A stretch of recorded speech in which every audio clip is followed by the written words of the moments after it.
Coming through. Right.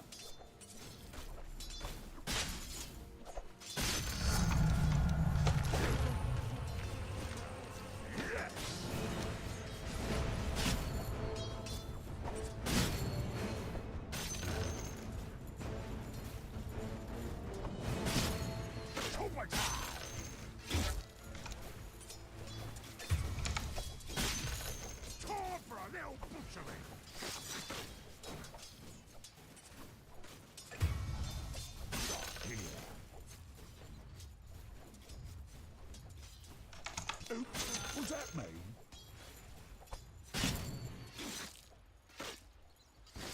You got it. Hit with me.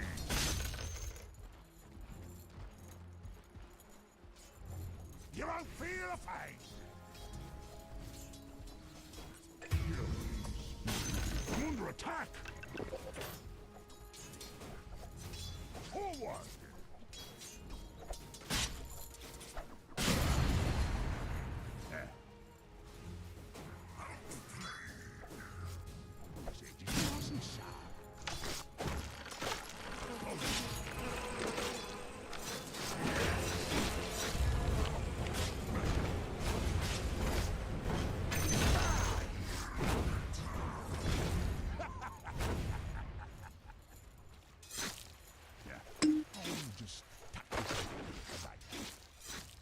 Coming through.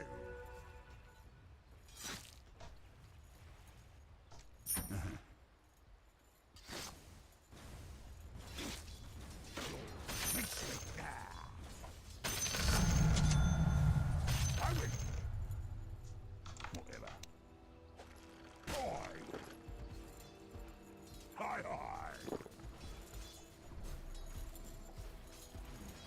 Here I come. You've got it. Right.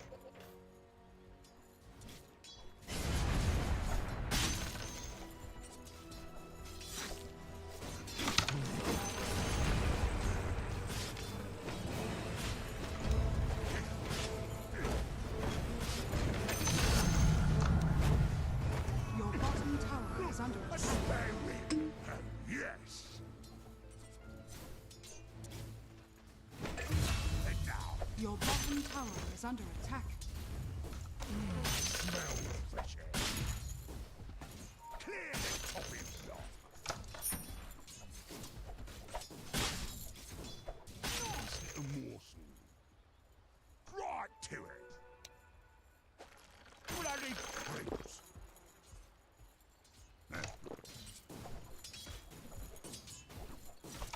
Fresh tops. Fill your lungs up.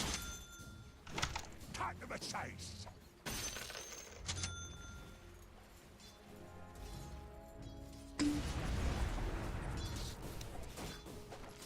Smell good, don't it? Carnage!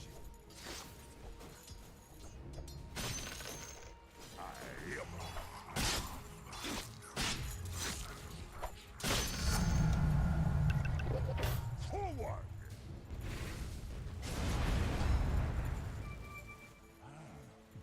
Потихонечку, без тебя говорю. Get some!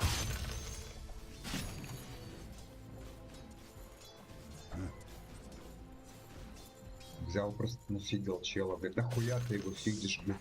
2 пачки крипов просто. Зачем, блядь?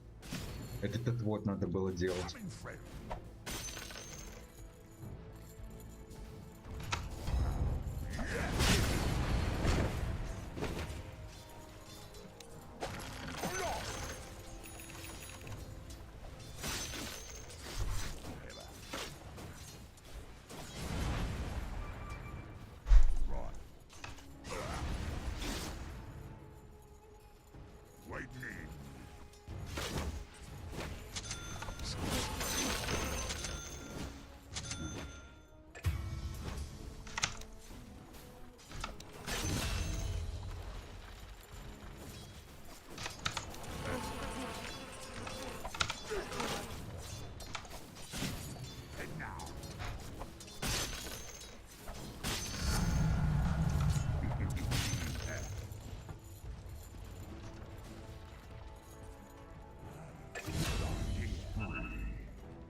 cap.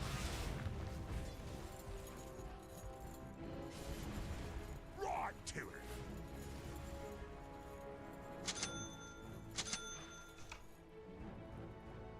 That way. Your middle tower is under attack. Forward.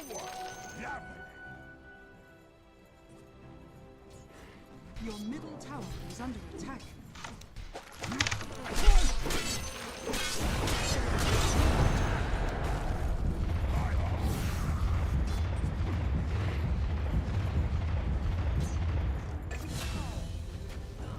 Your time is over. Is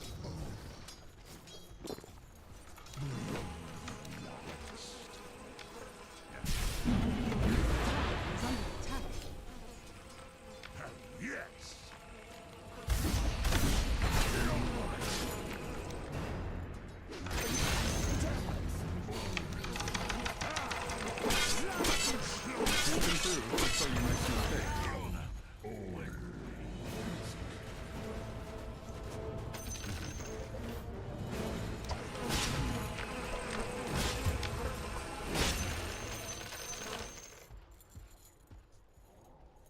Oh, yes.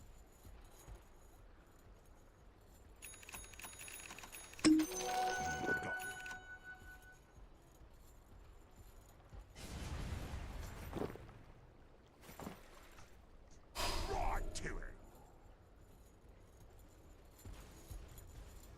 Your middle tower is under attack.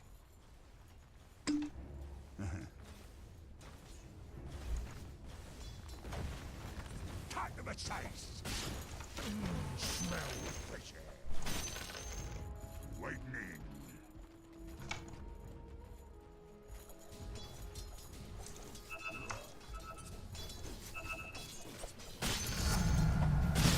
See my right hook. Now.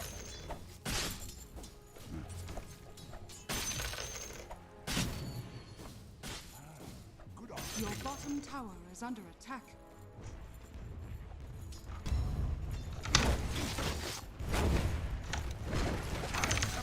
Your bottom tower is under attack. Coming through.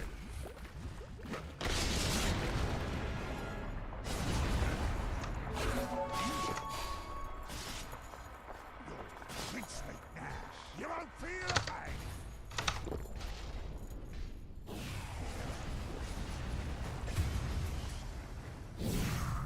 And now, smell.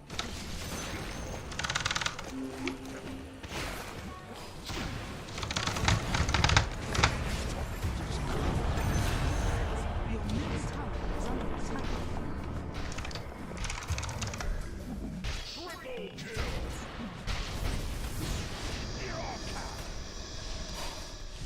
Your middle tower is under attack.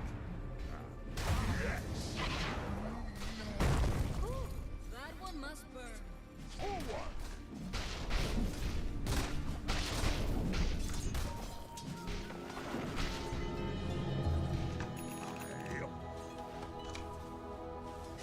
Your middle tower is under attack. Yes. The enemy's bottom tower has fallen. Good idea. Fresh top. Under attack. This way. Chop chop.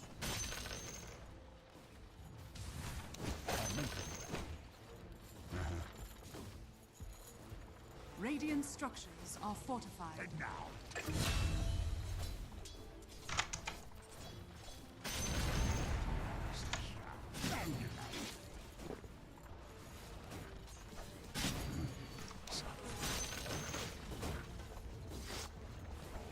Aye.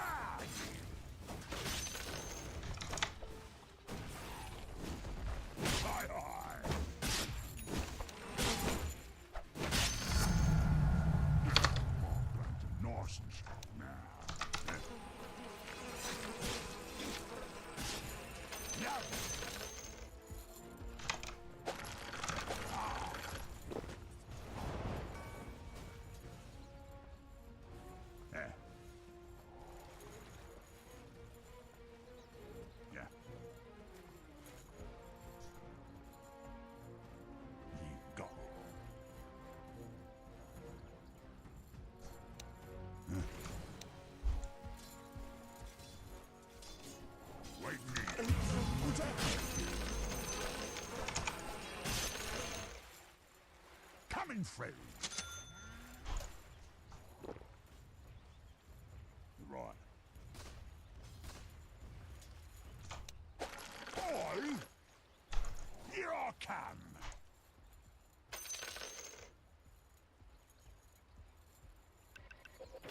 Yep. Forward. Whatever. Right to it. Oh, yes.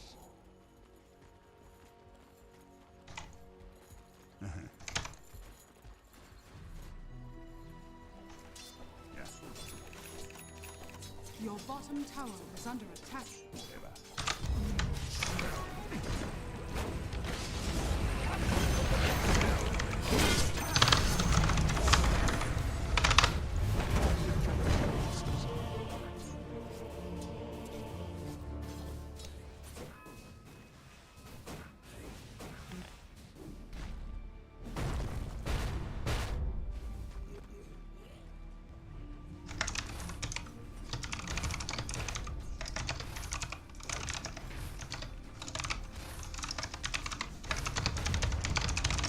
Your middle tower is under attack.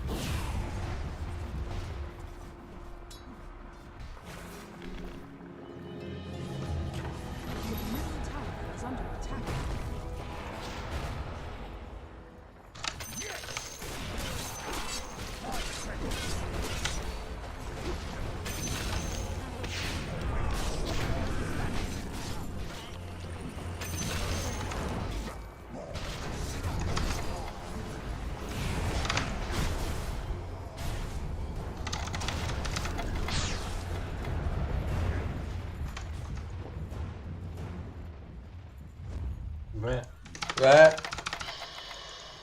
Ve Hi, hi. Is under attack.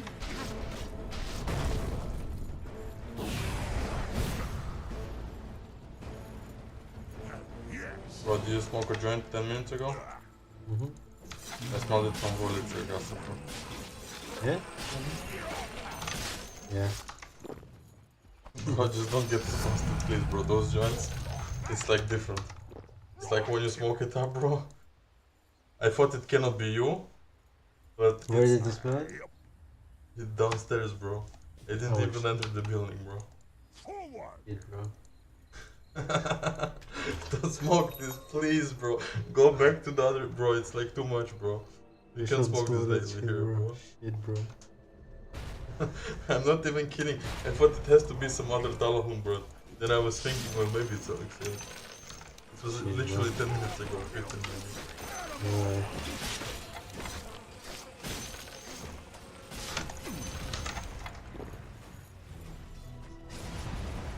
Well, leave this Friday. We need to make preparations.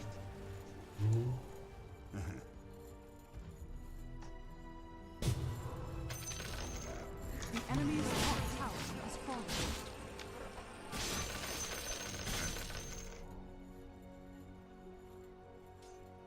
And now. Wait me. Аркан, пыхнешь.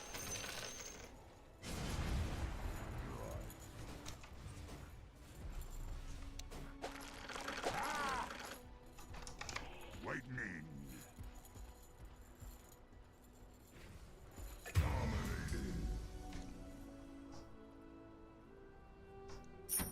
Coming through.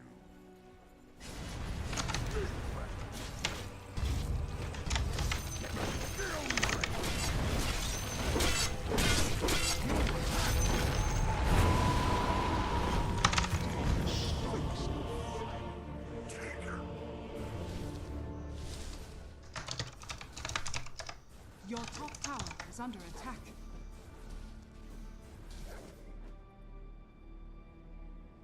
Your top tower is under attack. Ты долбоёб, где ты сдох, блядь? Под вражеским тавром.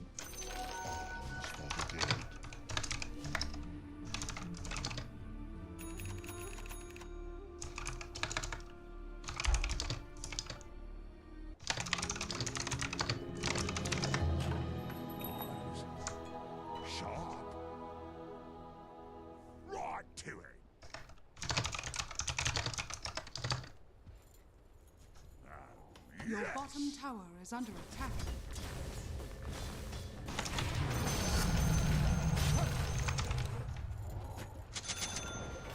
Oh, yes. Inside.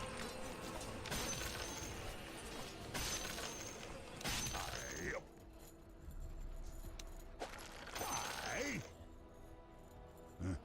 Smell. Right. Head now.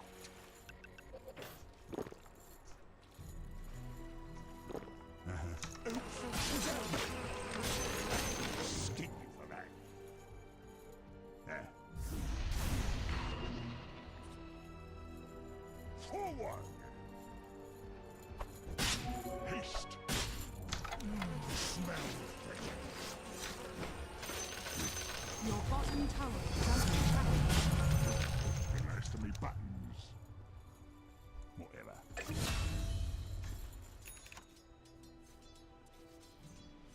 Hi, hi.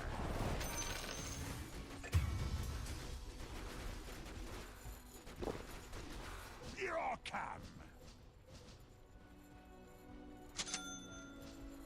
Yeah.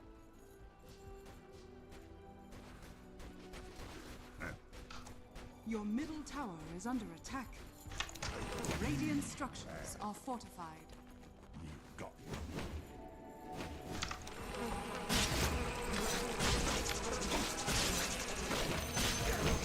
Your middle tower has been denied.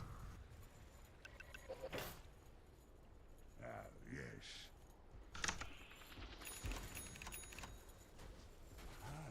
Good idea. Right. Right to it.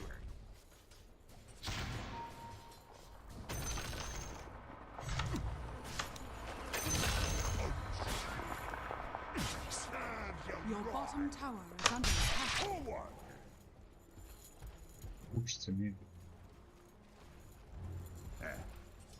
Your bottom tower is under attack. Your bottom tower is falling.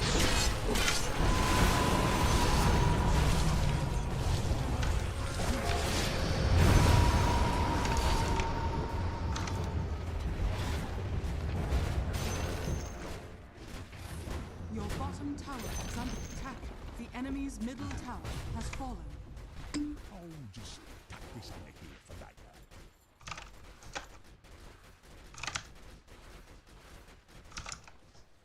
Here I come.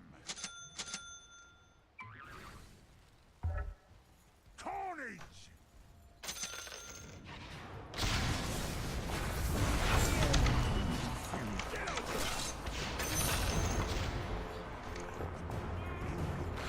Happily you laugh.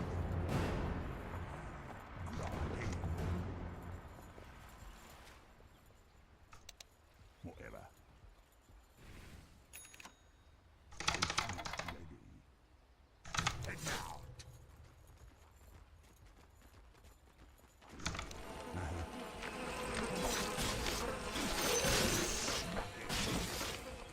Coming, Freddy.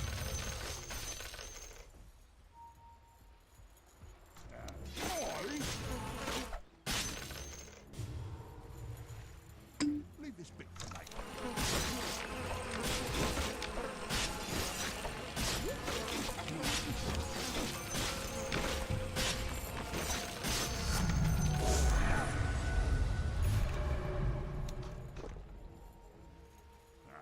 Yes! Your top tower is under Top attack. time!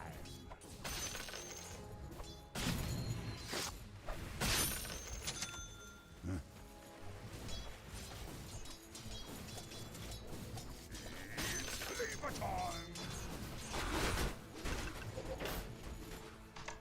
Waiting! That bloody time! That bloody time! Fresh toast! Yes!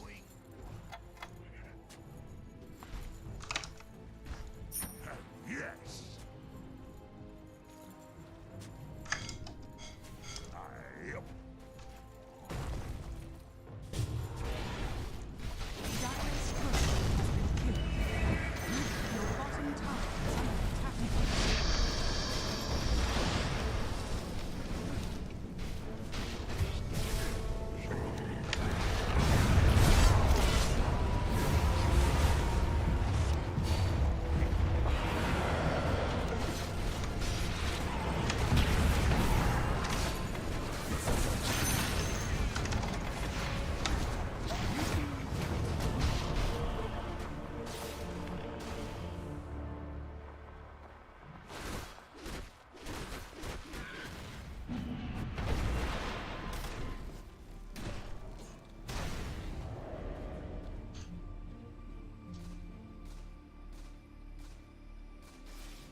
top tower is under attack. Radiant structures are fortified. Your top tower is under attack.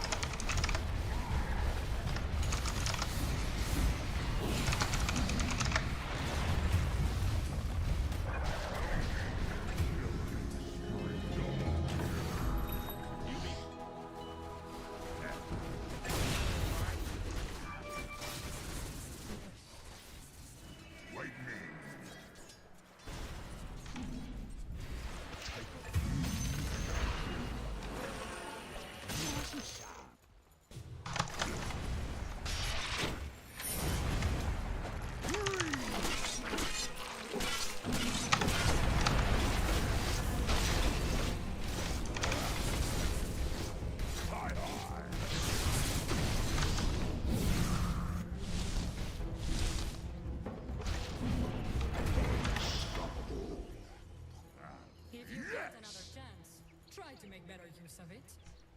Your middle tower is under attack. The death foretold.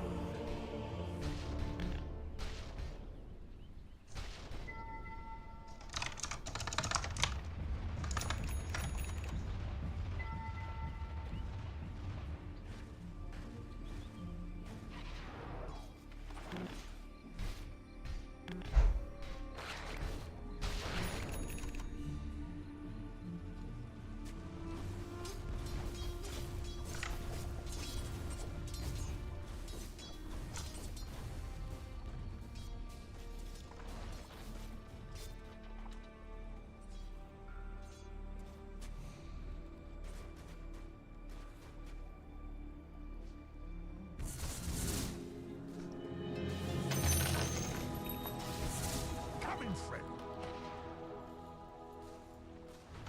Dire's courier has been killed. It's not moving. That smell.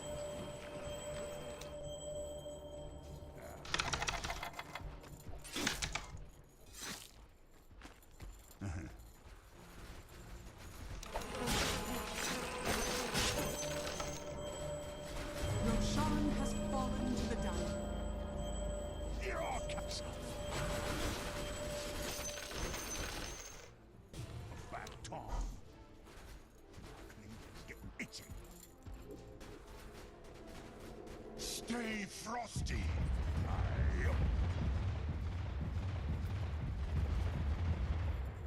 got it. Smell the place. I'll bring the sword to the lambs.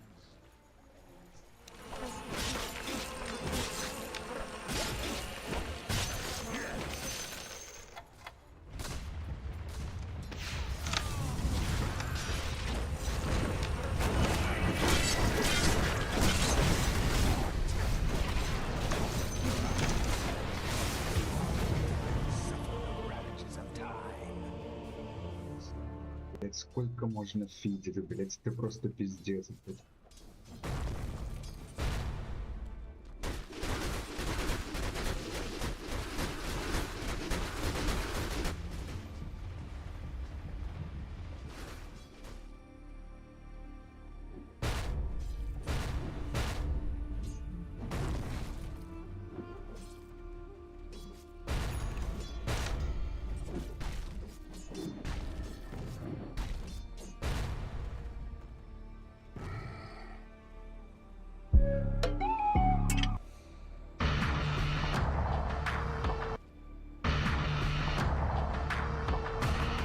Rangers lead the way. What more stones?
been killed.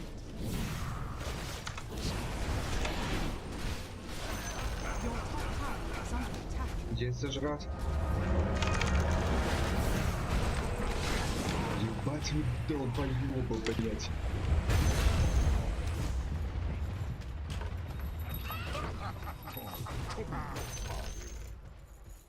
Your bottom tower is under attack.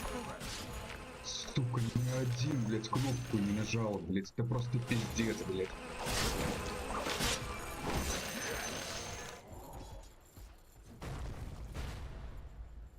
Coming through.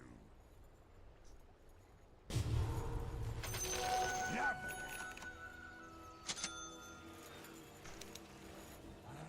Good idea. Yes.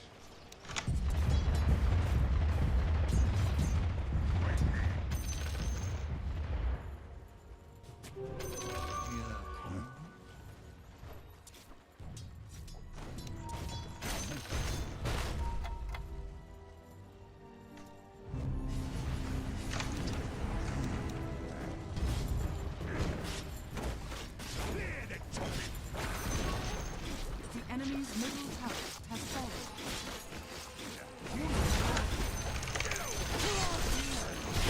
Давайте столкнемся, блять.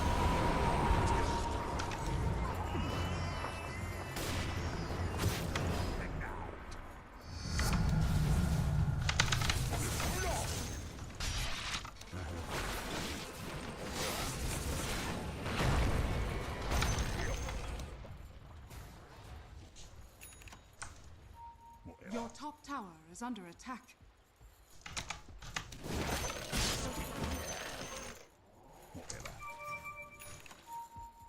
Your top tower is under attack.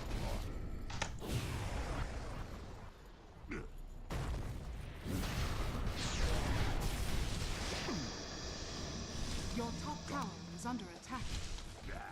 Dire's structures are fortified.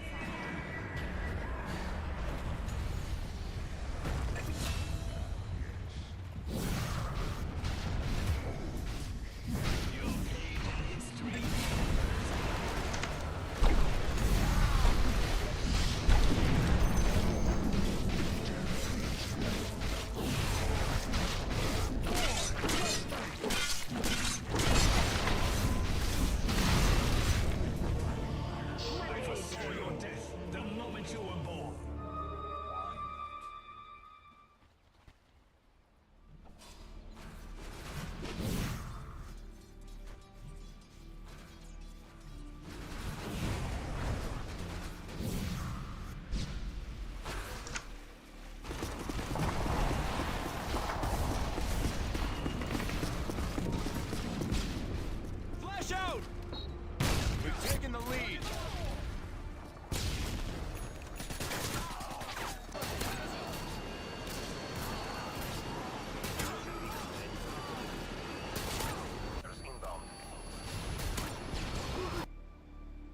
У работников реабилитации. Marketinganzeige. Как, Озон? Украл их. I wanted a custom PC setup nobody else had. So I Смотрите.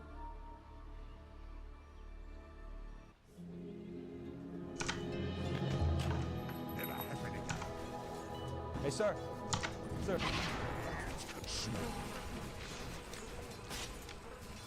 Yes. Forward.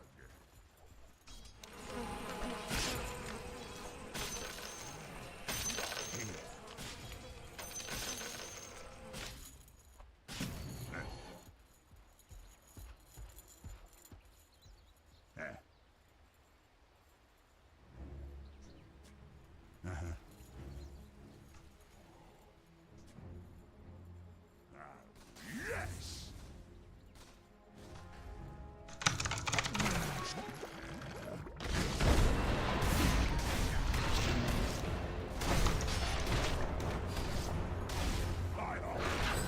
Ба.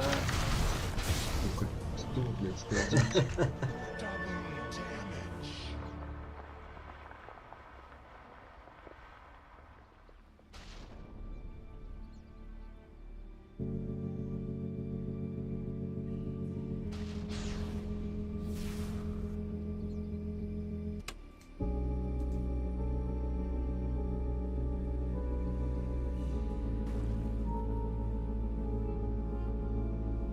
сука, такие клоуны, Your блядь. middle tower is under attack.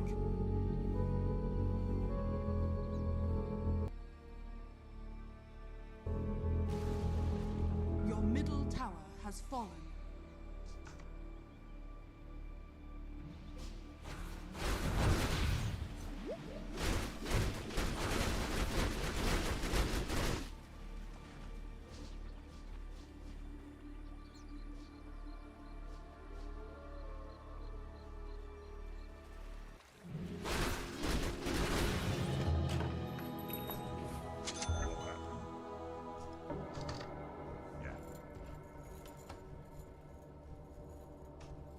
Here I come. Oops, what's that mean?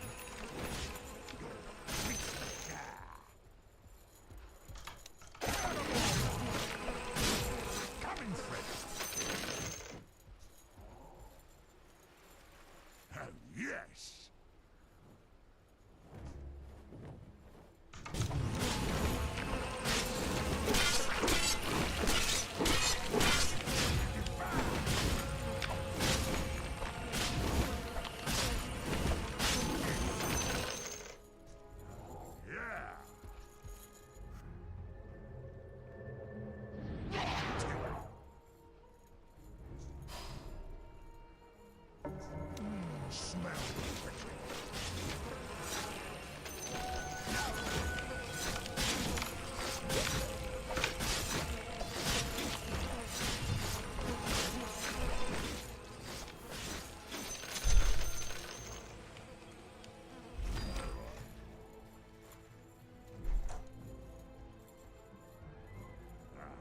Yes.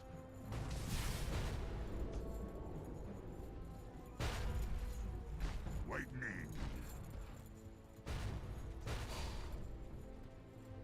And now.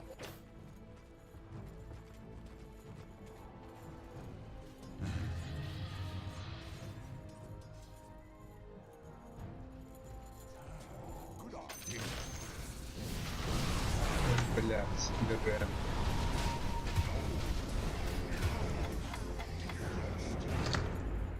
Whatever. Roshan has fallen to the down. Eternity.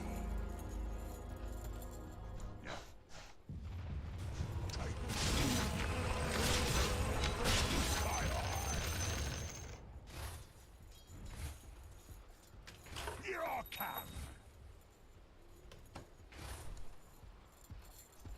Coming through. Your middle tower is under attack. Чё, Radiant дефать не structures пойдем, are блядь? fortified. Your middle tower is under attack. Ясно, долбоёб, блядь, пошел в довод.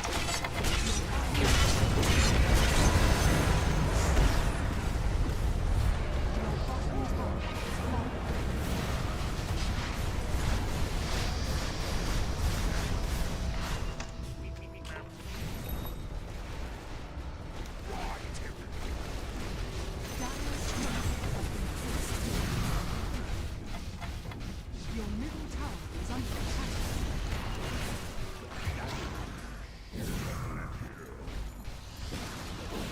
Your middle tower has fallen.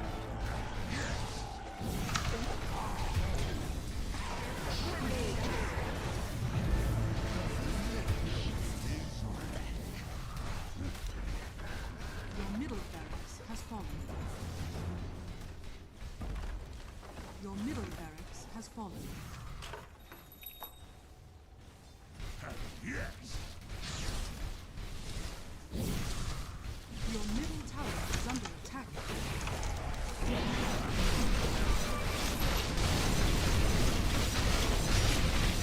Dire's turret has been killed.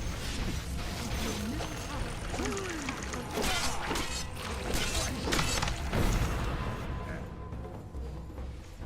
Your middle tower is under attack. Radiant structures are fortified.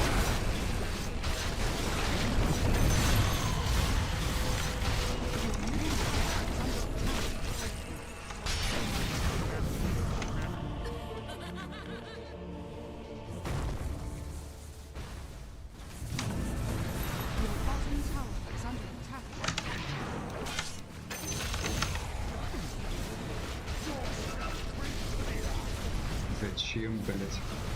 После ПВП это было.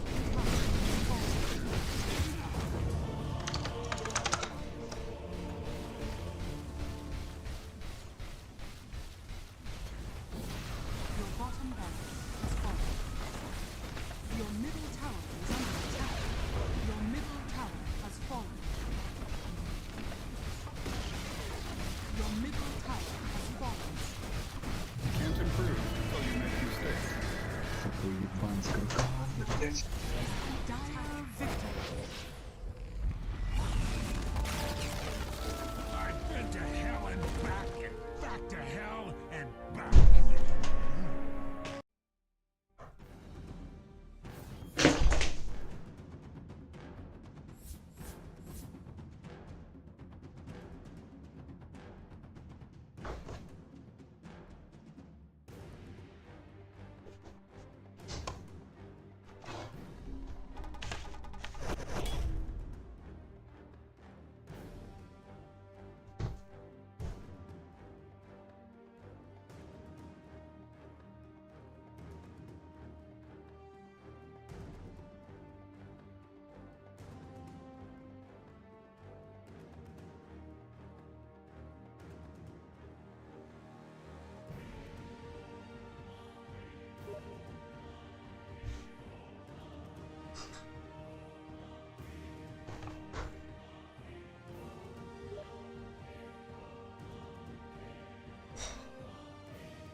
On Scrapyard, if you head over to this drain cover and blow it up, you'll find a hidden teddy bear inside.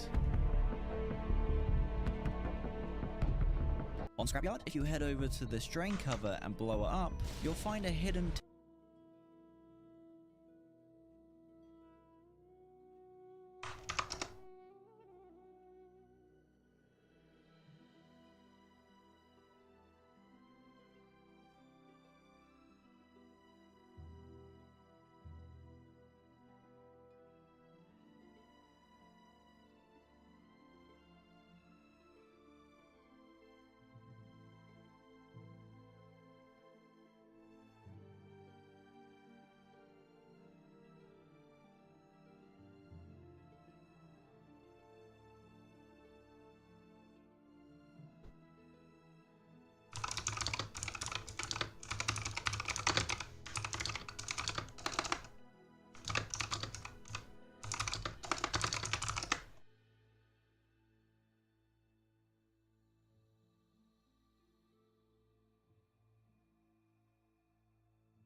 For 2 years, this drug was a miracle.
It was introduced in 1996 to treat HIV, and by 1998, 75,000 patients across the country were taking up to 20 of them every day. It's called ritonavir, and it turned a certain death into a manageable condition. This particular pill is on its way to quality control, to a dissolution tester. Here, analysts monitor each batch of capsules, checking that they do dissolve in around 30 minutes, which is quickly enough to be absorbed properly. It's a rigorous precaution for a drug that, for 2 years and 240 consecutive lots, has never failed. But now, an analyst sees something unusual. This capsule hasn't dissolved properly. So they follow protocol and trigger an emergency shutdown. They destroy the entire batch and deep clean the production line to eliminate any possible traces of contamination. But the next day, Bei Action gehen Qualität und niedrige Preise Hand in Hand. Entdecke unsere Gartengeräte von Gartentouch. Robust, hochwertig und ideal für jede Gartenarbeit. Action, kleine Preise, große Freude.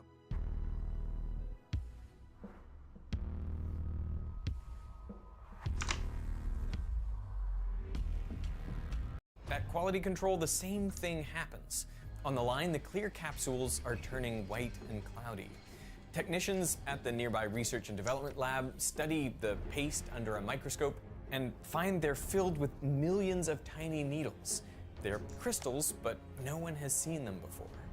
They need a control to compare the needles against, so they make some of their own ritonavir in the lab. But to their horror, it also comes out cloudy. So they try again, but all attempts yield the same result, a white paste every time. The researchers are stumped. They had been making ritonavir for 2 years. They knew its exact chemical composition and every part of the process used to make it. So they check all the input ingredients again, all the settings, every temperature setting and procedure, but all of it seems to be done correctly. Yet at the factory, the cloudy capsules are appearing more and more frequently. Within a week, every tablet produced by either the lab or the factory comes out cloudy. Abbott needs to halt all production of ritonavir immediately. But they can't just cut off the supply because people need these tablets. We called on as many resources as we could. We tried everything. We conducted countless experiments. We rebuilt facilities and new lines. We looked at alternative sites to see if we could start clean in a new environment. And they found an alternative site, a factory in Italy. They start ritonavir production there, and to their relief, all the pills pass the dissolution test. This is great news, but it also means that Chicago must have been making a mistake. So a team of scientists flies over to look at what the Italians are doing differently. They check everything, the pressure, temperature, humidity, the exact weight of all the chemicals, but it all matches perfectly with what they're doing in Chicago. None of it makes any sense, but at least Italy can keep making the medicine. But when the Chicago team returns home, they get a call. It's from Italy. Within days after their visit, one of the tablets fails the dissolution test. There was no gradual trend. There was no early warning. In a matter of weeks, maybe 5 or 6 weeks, every place the product was became contaminated with crystals. We did not know how to detect it. We did not know how to test for it. We did not know what caused it. We did not know how to prevent it. We did not know how to get rid of it. And we kept asking the question, why now? They were witnessing a rare disaster. It had happened before and in theory could happen again to just about any drug or chemical compound. It spreads like a disease, but the thing that's getting infected is the medicine. One day you can make it, the next it's gone forever. It is frightening that this could happen to any drug that we take in on which we're dependent. And the scariest part is you can't predict if it will happen, when it will happen, or to which medicine or compound. Overnight, drugs we all rely on might just disappear. So what was happening inside those ritonavir capsules? What were those crystals inside? They appeared to be an entirely new compound, but when they tested them, everything indicated they were ritonavir. It sounds impossible, but something similar had actually been the center of a heated debate 170 years earlier.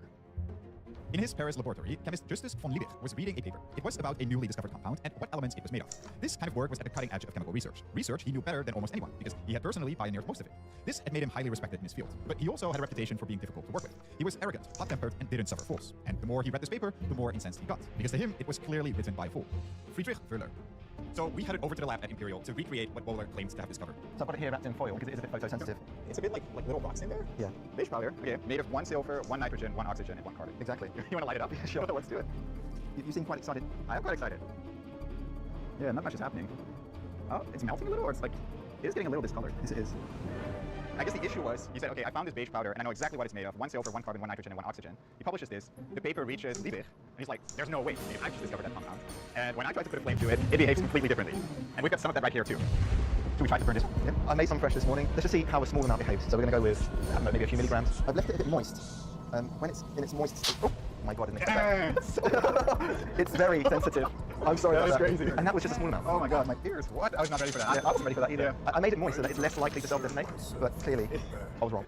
Clearly, Wöhler had made a mistake. These can't possibly be made of exactly the same elements. So Liebig wrote a paper slamming Wöhler's work, calling him a hopeless analyst, and saying he should go back, check his work, and publish again when he's found his mistake. And Wöhler does exactly that. He checks his work, but finds no mistakes. So now he's even more sure that he's correct, so he writes up his results in a second paper. But Liebig wasn't having any of this, and replies with another paper saying he must be wrong. So this public back and forth continues for 2 years, with each side becoming more and more convinced that the other is out of their mind. Until finally they agreed to meet on neutral ground in Frankfurt to put this whole thing to bed once and for all. They would replicate each other's work and let the results speak for themselves. But when they did, they were stunned. Before we continue, I want to quickly thank SoFi for sponsoring this part of the video. One of the simplest ways to build wealth over time is by earning compound interest on your money. There's this quote from Albert Einstein that says, compound interest is the 8th wonder of the world. He who understands it earns it. He who doesn't pays it. And yet, many people don't put their money in a savings account, which kind of makes sense because most banks give you next to nothing, a fraction of a % worth of interest. And at that rate, you can't even keep up with inflation. But with today's sponsor, SoFi, you can change that. SoFi is an all-in-one finance app that lets you bank, borrow, and invest. When you open a SoFi checking and savings account and set up an eligible direct deposit, you earn a competitive APY. And you don't have to pay any account fees. That means your money isn't just sitting there, it's working. And every dollar you put in can earn more and more interest, with Liebig and Wöhler. They were both right. Yeah. Like they both had a compound that was made of exactly 1 carbon, 1 nitrogen, 1 oxygen, and 1 silver atom. And one could be boring as hell, and the other one can, well, blow up your face. Whoa. This was surprising because at the time a compound was thought to be just the atoms that made it up and nothing more. But now this whole conception had to change. Von Liebig and Wöhler had discovered that the way those atoms are arranged also matters. At the time they had no way to work out that ordering, but today we can. When you shine light on a molecule, its electric field tugs on the electrons and nuclei. They get pulled back and forth as the field changes direction. This can stretch, squeeze, and bend the bonds in the molecule as the atoms oscillate back and forth. But each bond responds differently to the light depending on how strong it is and the mass of the atoms it connects. It's like each bond is a boat on the ocean. If the waves are small and rapid, they won't rock it very much. And if the waves are very slow, like the tides coming in and out, that also won't rock the boat very much. The boat just gets lifted up and down. It's only when the waves are just the right size that the boat gets tossed around. Because of this, each bond will react strongest to a specific frequency of light, which we can measure. By hitting the molecule with a range of infrared frequencies, we get a spectrum like this, with peaks that tell us when bonds are reacting. This acts like a fingerprint for the molecule and tells us which bonds are there. Wöhler's compound has a broad peak, which corresponds to bending an N double bonded to C double bonded to...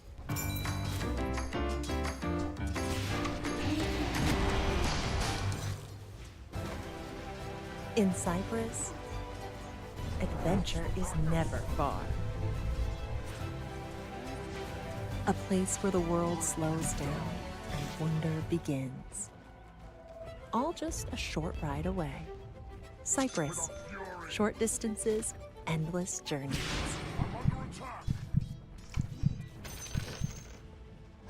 To O group.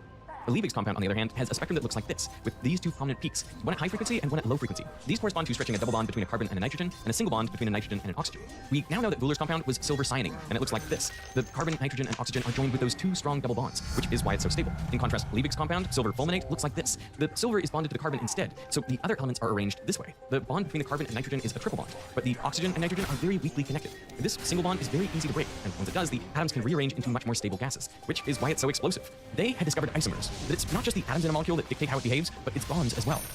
So naturally, the scientists at Abbott suspected something similar might be happening to ritonavir. They knew that the spectrum of ritonavir should look like this, so they put a sample of white paste into a spectrometer, expecting to see something completely different. But instead, they saw this, the same piece. The paste had all the same bonds as ritonavir, so it must be ritonavir. But they also noticed it wasn't exactly the same. There were these small deviations between the two. The arrangement of the atoms was the same, but something about the bonds had changed slightly.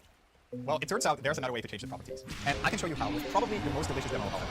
Because this, of course, is a piece of chocolate. It's nice, it's shiny, it's durable, and it has that nice snap when you crack it. But you'll notice that if you ever let your chocolate melt, then it never returns to being quite the same. Suddenly, it melts in your hand when you pick it up. You know, it's dull, it's bendy, and it doesn't quite taste the same. You're not imagining this. There really is a subtle difference. And I can explain what's happening with a little help from my friend Chris over here. Hey, hello. So Chris runs his own YouTube channel, Chris Young Cooks, and this is way overkill for what we need here probably, because he was the head development chef at a 3 Michelin star restaurant. Yes.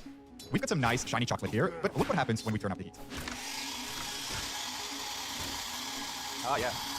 That goes quite quick. Ooh, that is surprisingly satisfying. We obviously melted some of the chocolate, no surprise. But this is what happens, right? You leave it somewhere warm, the chocolate gets above body temperature, it starts to melt, and then as it cools back down, it's going to harden again. So, got the chocolate. That looks like heat-damaged chocolate, right? I know. Like you've seen this, you've opened a chocolate bar, maybe it was left in your car, sitting in a sunny window, touch the edge, like you can feel how that's just soft and kind of sticky.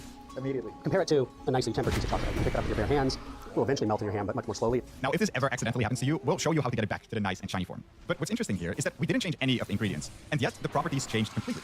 Chocolate is made of 3 main ingredients. There are other minor ones as well, but 3 main ones to focus on. It's got cocoa solids, that's what gives it its color. There's sugar, of course, for sweetness, and then there is cocoa butter. That's what gives it its texture. And this cocoa butter is the culprit. It's a fat made from 3 long carbon chains bonded together in the middle to make this sort of Y shape. And that Y shape can form together to form solids. But there are multiple ways they can stack together. There are many forms the crystal can take, each with different properties, and so we call these polymorphs. The chocolate actually has 6 polymorphs. The dull chocolate is mostly form 4, and that has a melting point of around 27 degrees Celsius. While the shiny chocolate, which is the one we want, is mostly form 5, and that has a higher melting point of around 34 degrees Celsius. So the challenge in the art of chocolate making is managing these polymorphs to get the right form of crystal by managing both temperature and, importantly, time. The nice thing about chocolate is you can start over. You just need to heat it back up to 45 degrees Celsius to wipe the memory. Okay. The wrong crystals, that's hot enough to melt out all of the crystals, but not too hot to start changing the flavor of the chocolate, evaporating a lot of the volatile aromatics. After around 10 minutes, at roughly 50 degrees Celsius, all the crystals should have fully melted. So at this point, we're trying to cool it back down to the temperature where crystals start to form here. And that's going to start at about 34 Celsius. We'll start getting form 5 crystals forming at 34. As we cool even lower, we start to get form 4 and form 3. Those can all form at these temperatures. And that's okay. We want all of these crystals initially. We want, yeah, we want to have sort of a shotgun of nucleation going on because we want to make sure we get lots of everything. That's surprising. It does seem surprising. Because we just want form 5, right? We do just want form 5. The trick is if we just come down to the temperature where form 5 forms. So if we just went to like 32 degrees, 33 degrees, and just waited there, you'd be waiting a very long time and you get a very random process of when does that crystal form? And maybe only a few crystals will form so they get very large. By bringing the temperature all the way down to 27, we get lots of nucleation really fast. The downside, of course, is we get the crystals we don't want as well.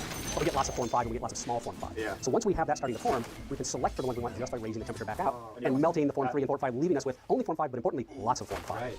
After holding the chocolate at around 32 degrees Celsius for 5 to 10 minutes, we can pour it into the mold. Okay, I think we're going to be okay here, so. Oh. I don't know what I was expecting, but I was not expecting it to go like this. It really comes out as a sort of sheet. One of the things here is I do have some fat air bubbles. Yep. Oh, yeah. It's like liquefaction. Yeah. So at this point, it seems like you're done, right? Yeah. But actually now we need to lock in that crystal pattern that we Okay. created, right? Yep. Like as it cools down, there's liquid oil in there. We're going to drop back down to the temperature where form 4 and form 3 can form. So what we need to do is we need to come down to that temperature relatively quickly so that we get mostly form 5 going and lock them in by getting rid of most of the liquid oil. So we really need to get this down to about 12C. So we put it in the fridge and waited for around 20 to 30 minutes. Get the door closed. All right.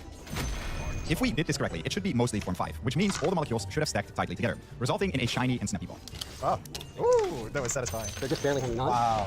And you can see the nice shiny. This is all form 5. This is all form 5, and we've got a nice shiny surface. Got a couple spots where maybe the molds could have been polished a little bit more, but give it a snap to see how it is.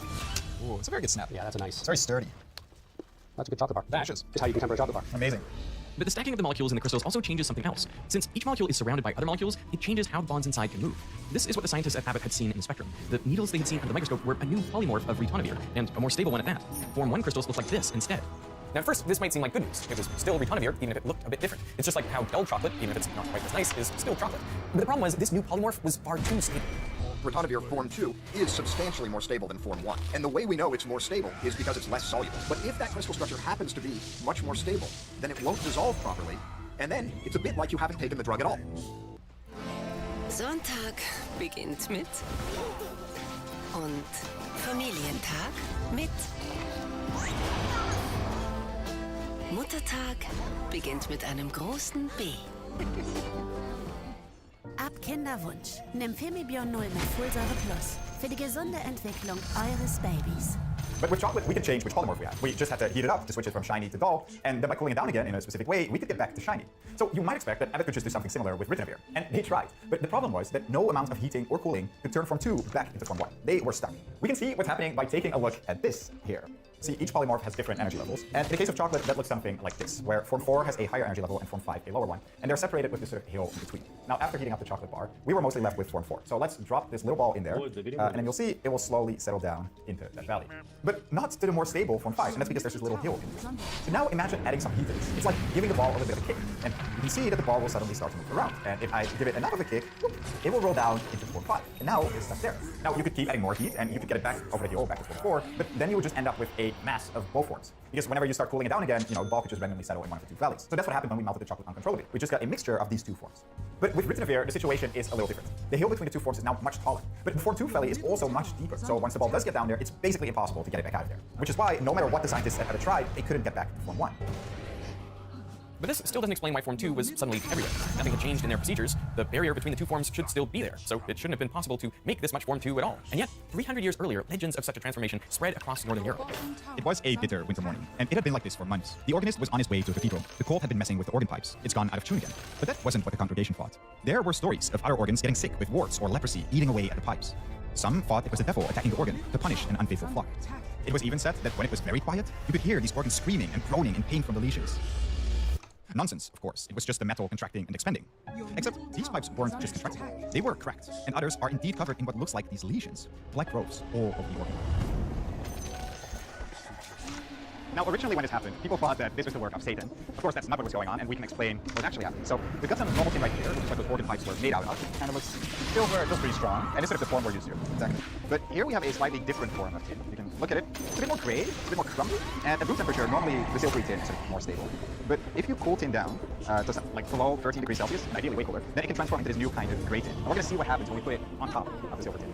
We want to try and get it to around minus 30 degrees Celsius. Yep. And what we're going to get us to those temperatures is dry ice. So dry ice is frozen carbon dioxide, and that is around minus 78 degrees Celsius. Yep. Now we've taken a thermal flask and filled it up with dry ice, and then put a platform on top on which we'll put our tin. This should cool it down to around minus 30 degrees Celsius. Now we left this here for around 14 hours, and what you'll see is that initially there's a very tiny speck of tin that suddenly transforms into gray tin, and then it spreads from there, almost like an infectious disease, which is why this is also known as tin pest. And because gray tin is less dense, the tin expands. And so if you look closely, you can see it start to tear apart the metal. Now, normally it takes a lot of energy to transform some silver tin into gray tin.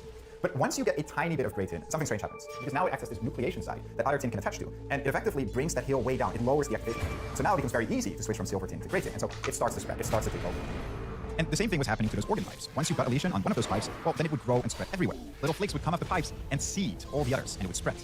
And that's also exactly what happened with ritonavir. Once a tiny bit of Form 2 appeared, it acted as a nucleation site, lowering the massive activation energy and causing all the Form 1 to crystallize into Form 2. Tiny seed crystals then broke off, could become airborne and spread, attaching themselves to people's clothes and making it to other parts of the production line. effectively sealing them, so that when new Ritonavir was synthesized, it contained these seed crystals and turned the entire capsule into Form 2. And because everyone likely had these seed crystals on their clothes, when the Chicago team flew over to Italy, they seeded that factory too. And in this way, soon not a single place was able to manufacture Form 1. Ritonavir is arguably the most dramatic piece of what we now call a disappearing polymorph. The YouTube channel Reactions made a great video about this that involves lots of physical demos, so I highly recommend you check it out. When this happened to us, we conducted an extremely thorough investigation to see if there was something that we did which would have caused this. While we speculated on the cause of this chemical transformation, we do not have proof of what happened. It might be that a mistake on the production line caused some chemicals to dry out. This might have created a new crystal, similar in shape to Form 2 Ritonavir, which acted like a seed. Or it might have just been a bad luck, that a seed crystal formed on its own purely by chance. Even if you have a seed crystal, if there are some particles or some scratches in the recipient where actually crystals can start to nucleate, that can induce then different crystal structures. So it happens that in some pharmaceutical companies where they produce the same polymorph for years and years, that suddenly there is, I would say, a hair or some other particle that kind of gets into the process and will change the entire crystallization of the compound, and is then very difficult to control. And once a more stable form has appeared, it can spread and quickly seed the entire plant. It might be that you will never ever get the initial polymorph again. After 5 months of research, Abbott's researchers held a press conference to share their findings. Good afternoon. My colleagues and I are here today to explain what has happened, why it has happened, how we responded to the problem, and what we're going to do to correct the problem. Sometime during this summer, the semi-solid formulation of ritonavir began to change into a crystal form, a transformation that we believe was a scientific and chemical impossibility. You're a large multinational company. Your scientists are obviously smart. How could this happen? A company size and the collective IQs of their scientists have no relationship to this problem. This phenomenon is, I believe, unpredictable. We are, in some sense, the victims of bad luck. There are many mysteries of nature that we have not solved. Hurricanes, for example, continue to occur and often cause massive devastation. There is nothing that we can do today to prevent a hurricane from striking any community or polymorphism from striking any drug. Science cannot provide a solution to all our problems. Now here's a good question. Is everything polymorphic? So nobody had discovered a polymorphic aspirin. So it had been around as one of the earliest drugs. It had been crystallized in industry for 130, 140 years. And so can you say, because nobody had discovered a polymorphic aspirin, therefore not, right? The only problem is, I discovered Form 2 of aspirin. By accident, right? It turns out over half of all compounds are known to be polymorphic, and there could be more. The number of polymorphs is proportional to the amount of time and money you spend researching that compound. In fact, nowadays we know there are not 2 forms of ritonavir, but at least 5. So are new cases of disappearing polymorphs something to worry about? It's quite rare. We certainly know a lot more than we did when ritonavir occurred, but I wouldn't be surprised to see it happen again. If there's a 1% chance the world's going to end, you're going to do something about it, right? If there's a 1% chance the plane is going to crash, you're not going to fly, right? So we're at that situation where it might only be in that order of 1%, but if it happens, it's going to cost you a hell of a lot more than a few weeks of research on polymorphs. Ritonavir was one of the red flags that caused a lot of regulatory activity and a lot of scientific activity around polymorphs. Nowadays, pharmaceutical companies can spend hundreds of thousands to millions of dollars screening for polymorphs. In the end, there was no way of getting Form 1 ritonavir back successfully. There were attempts, but all were incredibly costly and they risked being infected again. So instead, Abbott went back to an older liquid formulation of the drug and abandoned Form 1 entirely. Our initial activities were directed towards eliminating Form 2 from our environment. We finally accepted that we could not. Our subsequent activities were directed towards figuring out how to live in a Form 2 world. Nature would appear to favor it. The liquid formulation was not ideal. It had worse side effects, and not all patients could tolerate it well, but it worked. It is frightening that this could happen to any drug that we take and on which we're dependent, even though it is not that common. This time, it has happened to Abbott and to the tens of thousands of people taking this semi-solid capsule. Thankfully, we had the liquid formulation as a safety net. Next time, it may happen to another drug that may not have the safety net.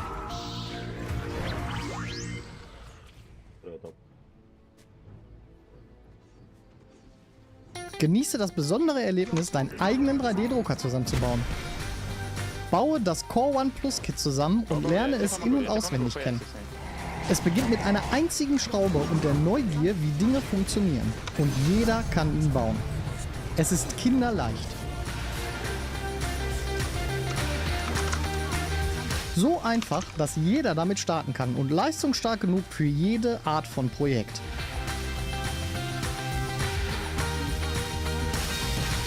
Prusa Core One Plus Kit. Jetzt erhältlich auf prusa3d.com.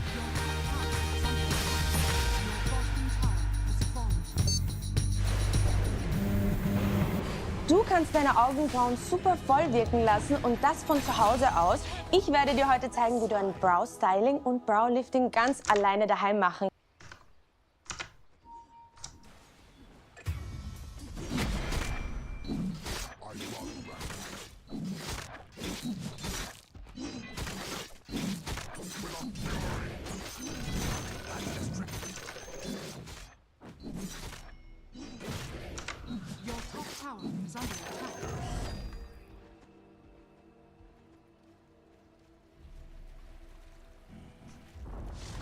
Your top tower has fallen.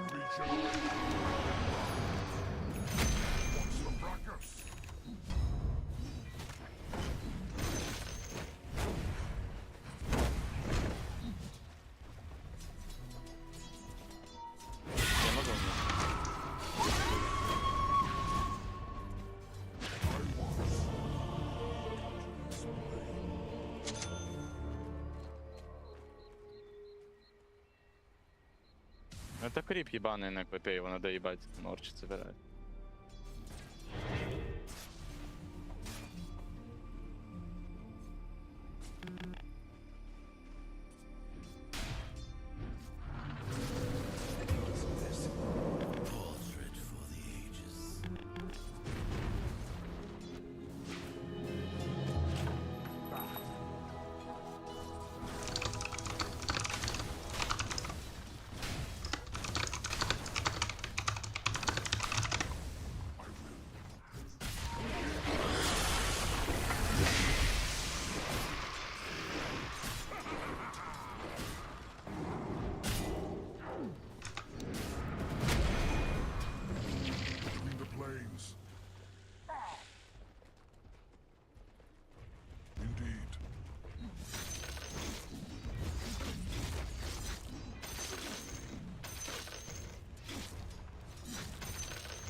Беги туда.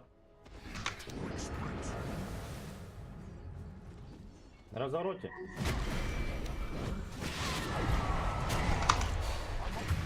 Я ты же видел,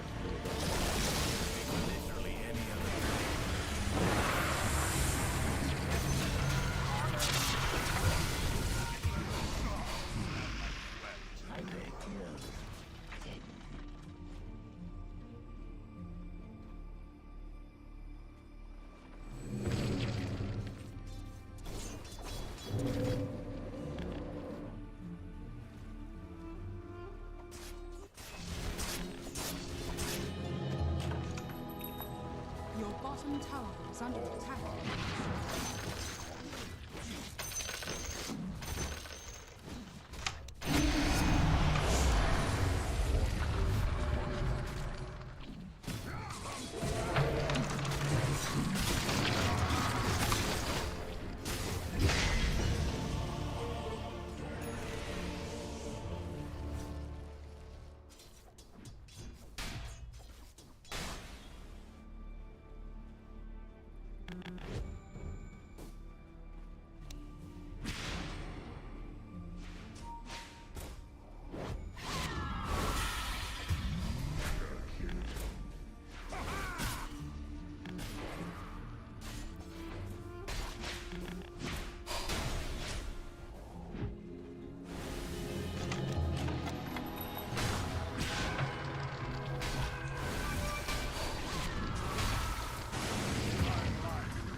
Go.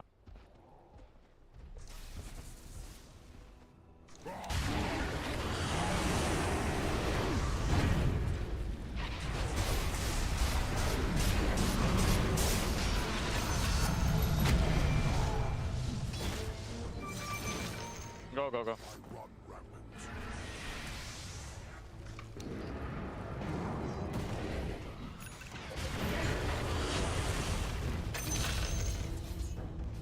Run you down.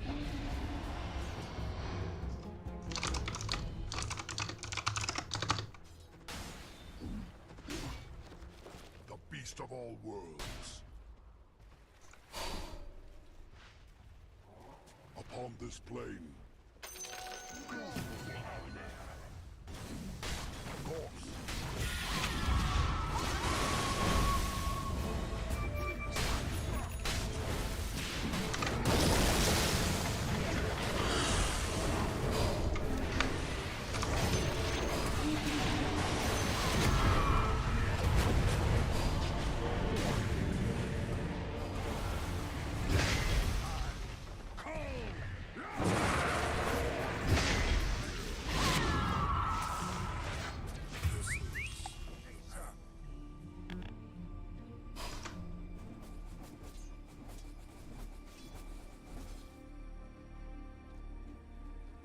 Плохо.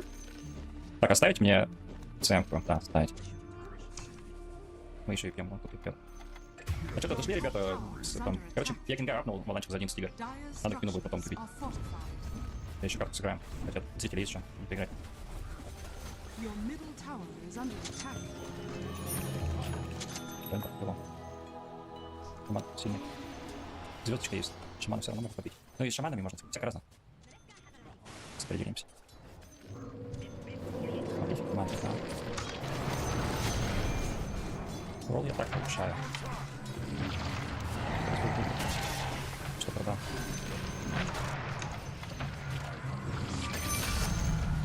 Может, тут совершенно пора делать. Тоже, конечно, больше по плану. А нужен заход. То есть, если ты начнешь играть что-то душевное, не имея вообще начала, не имея каких-то вот начала хорошего прям, чтобы попробовать. Тебя снесут просто метой. Ты что-то будешь играть, надо на опыте понимать.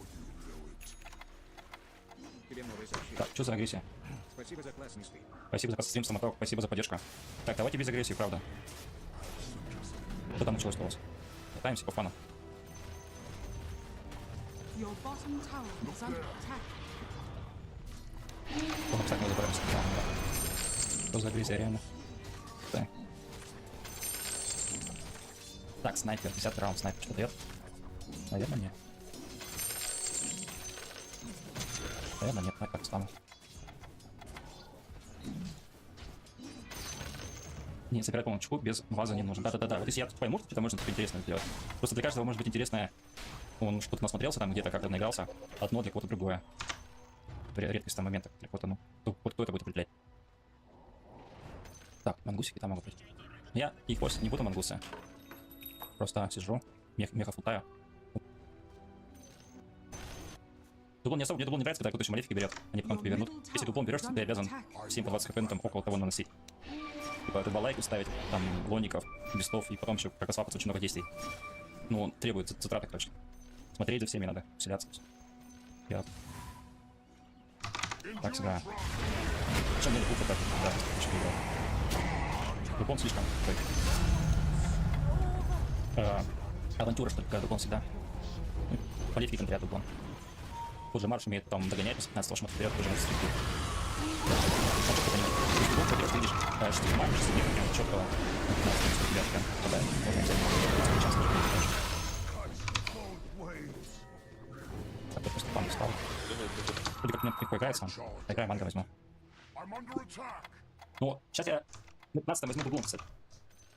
И апну 8-й. И сейчас тут проиграю. Апну 8-й, сейчас кнопку ставлю. Вот сейчас типа нормально. Но в целом не так хорошо. Мне потом сбить могут. Можно с мультиком просто доиграть. 25-го, давай, мультик тоже. Вот, мультик взяли. Да, я с мультиком сыграю. Дублон понять, что... Нет, дублон очень хороший в сильном лобби, когда прям ты понимаешь, когда тебя пушит. Тебе надо защищаться от этого, когда ты понимаешь. Тебе легко играть против полустрик, когда у тебя, допустим, вот 0-10 какой-нибудь есть, ты на так стоишь, для тебя удобно, когда у тебя дублон играет на малефике.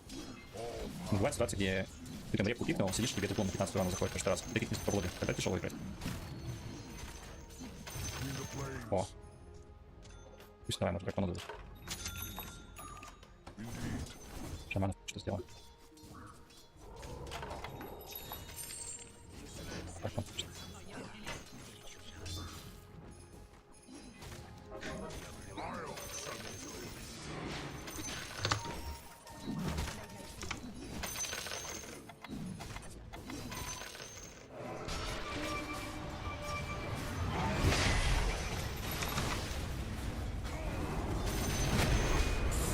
Вот, допустим, сейчас мне как раз хорошо. Я помню. Ладно, фум выжил. Вот, вот здесь мультикаст вообще идеально, чтобы он, да, получался. Дорого ничего не покупаю. Разор скипнул.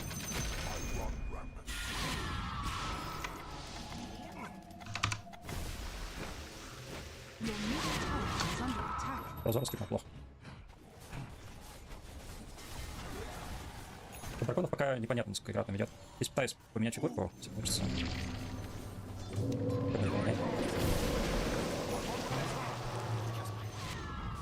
Позорно. Вот, если не получится.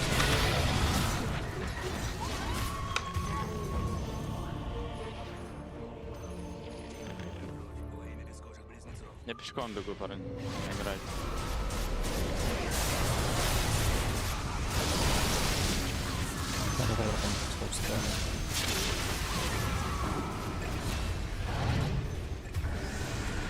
Сейчас очень крутой получился.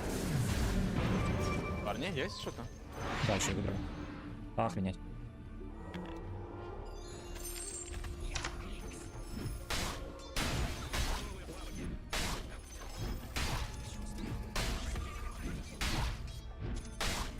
Короче.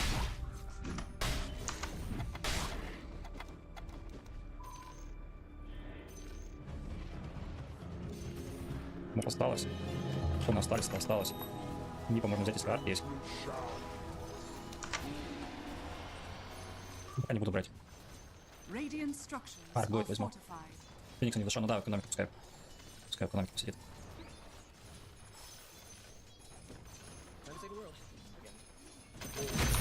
Можно шамана мне сразу ходит. Херачится.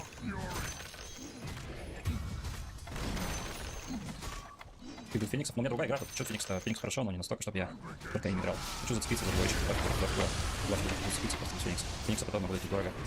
Скинейки не хватает. Это дорого. Самое часто еще с ним потом возьму. Страховки все равно нету.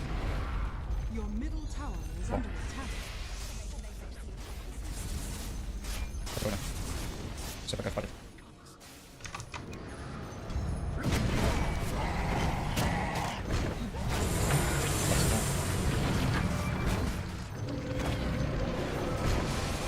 Получается, мне драконы не нужны. Ну, шаман слушай.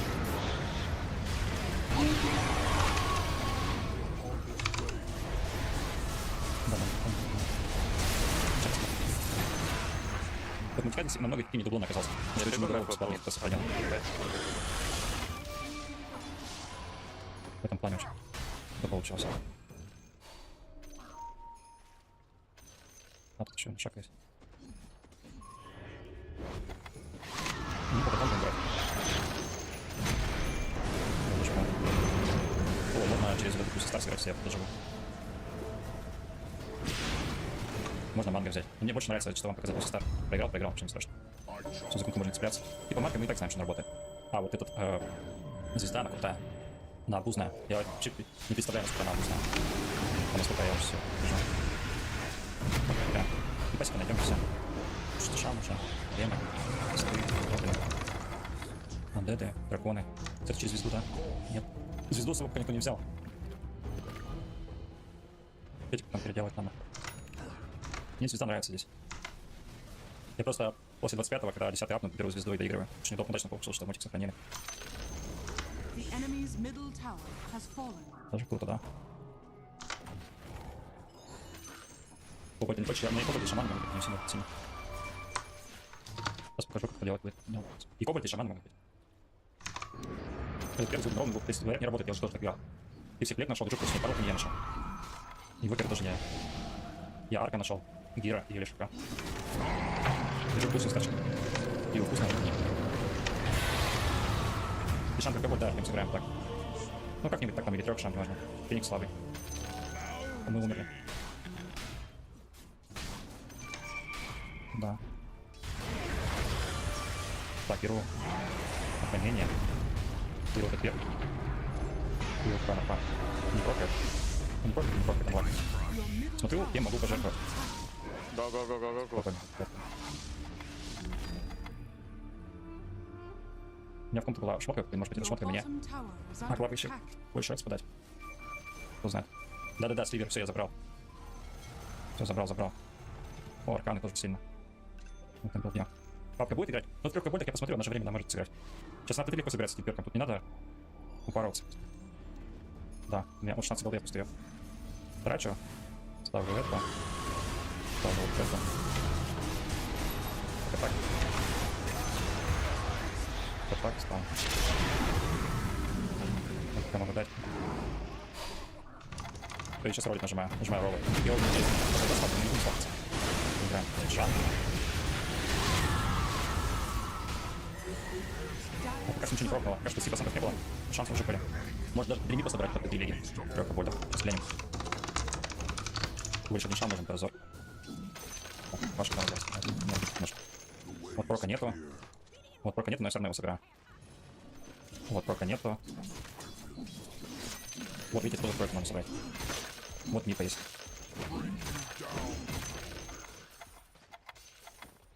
Сразу беру. Это будущее добро. Валиона. Сейчас мы сделаем первый ход. Камень душит. 400. Сколько урона? 12 показалось. 14. Сделал. Прока нету. Не покупаю, дорого пока. Все еще пока нету. Прока нету. Папа. Снэпа прока нету. Это точно покупаю. Это прока нету. Продаю слабое. Пока что продаю. Даю сюда. Я, в принципе, собрался то, что нужно, оставил. Хоть потом мы расставим, времени нету разбираться. 4 шамана есть, завтра нету. Да, 3 кобальта. Да, у нас сипер двигал выставил, за 4 продал, но пождать 3 тоже надежно. Теперь очень сильный. Вот Леша пришел, там коробка есть. Леша я сейчас поменяю. Поменяю все. Беру.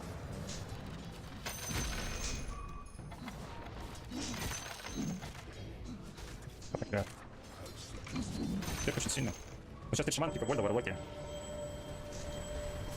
Конечно, соберем, это недорого слишком. Вот 2 брита можно менять и все. ДХГ. Ну, да. О, Вокер это 2 поставить. О, рейскинг реально. Видите, на Вокер не прокает. И на Мипа, кстати, не прокает.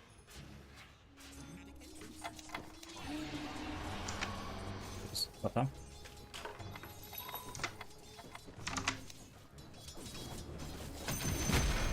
Так, меньше 5 раундов, да, шейкера. Я не покупаю против шамов, я не буду играть. Ладно, так сделаю. Вот, пускай опять. Дешевле. Сдохните там, встаньте на ХГ. Так, пошла сралка. Вот B2 морд, отлично.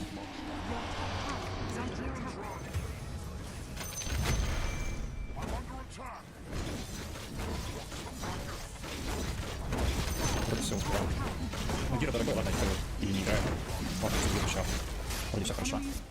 Перк очень сильный, вообще через черт. Ну, типа, перк такой не нужен в этой игре. Слишком обузный.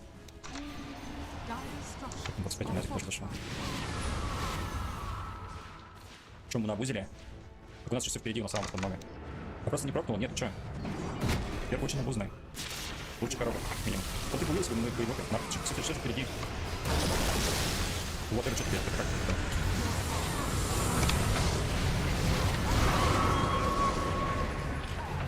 Вот это как? Вы даже подавать даже не знаю, что. Все, да, ну, все, да. Прибор, вот как. Честно, удали, переустанови просто, да, правильно, что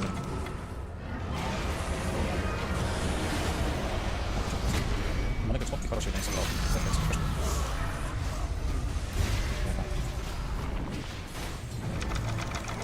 Короче, вот у меня. Нет, чуть-чуть, все. Шаг даже не надо.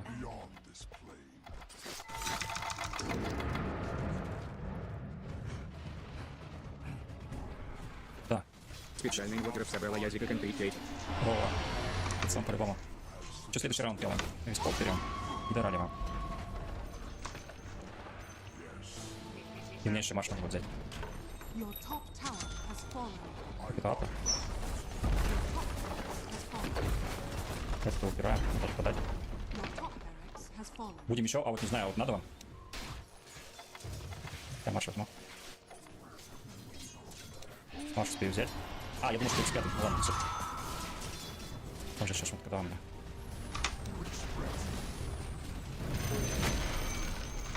А, все.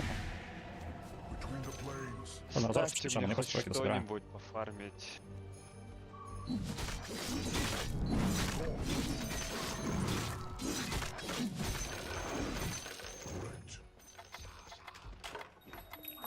Вроде бы такой билд, какой-то непонятный.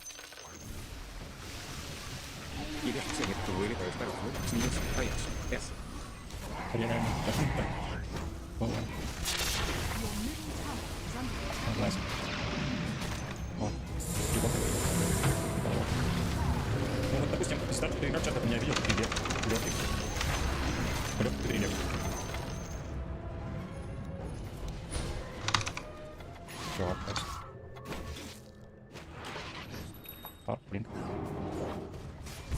Меняем Вокера, а зачем его менять? Там же фигня может быть. Ну, давай поменяем. Он же хороший, я его так старался собрать. Если там достиг, мне не надо, если микропост, но Вокер сильнее.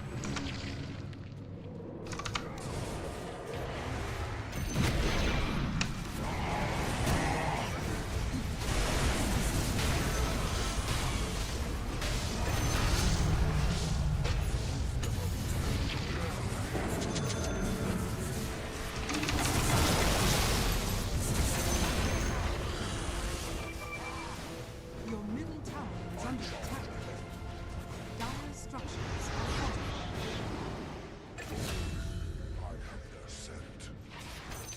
Без бая на грин.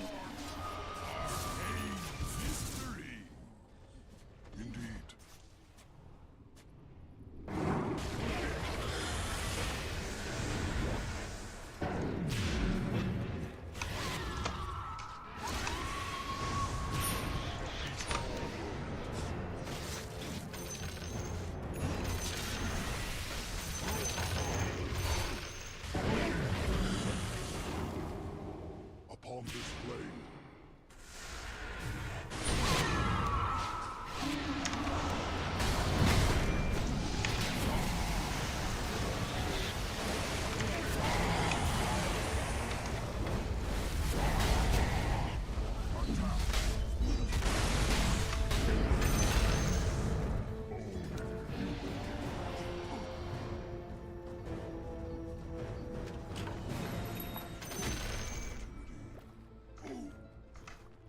I'll settle this. With a fury.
Ставьте мне медпачку.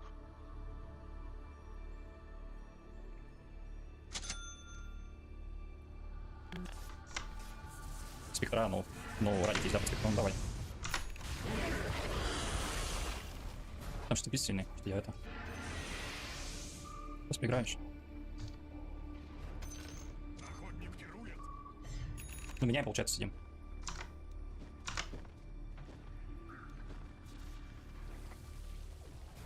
Так, заберу, блин, да?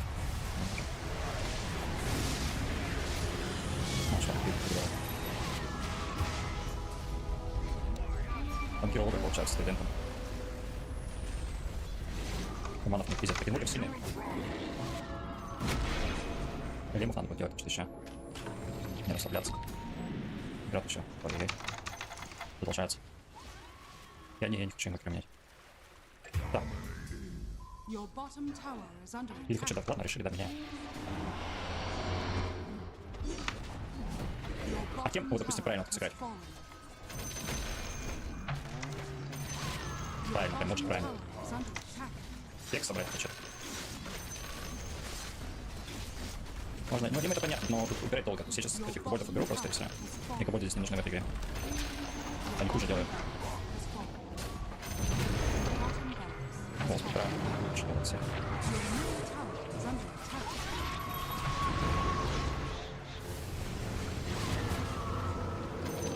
Чумаш будет, получается. Your middle tower is under attack. Your middle tower. А, ради перейти, конечно, точно. Ради ФК надо будет искать. 4 враг там.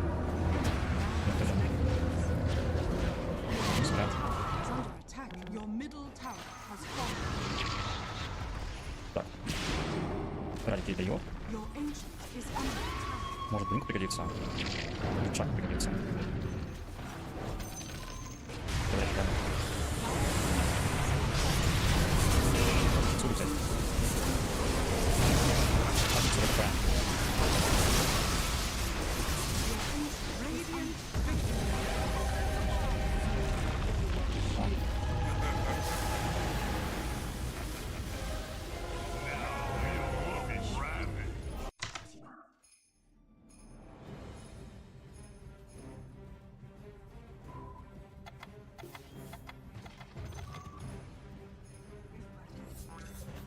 Тапка не будем брать. Сейчас дорога.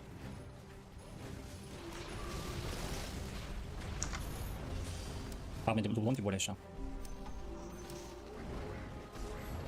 Он 3 гиро собирает.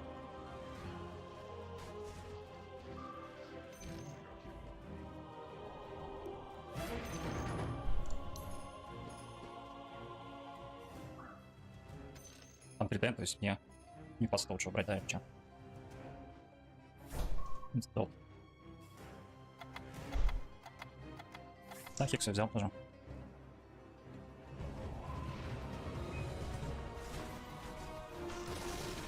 Башер. Ну, несколько молний нужны были под башер. Где? Сигира нету как. Да, минус.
Меньше нет, я за крипов в казе зроблю.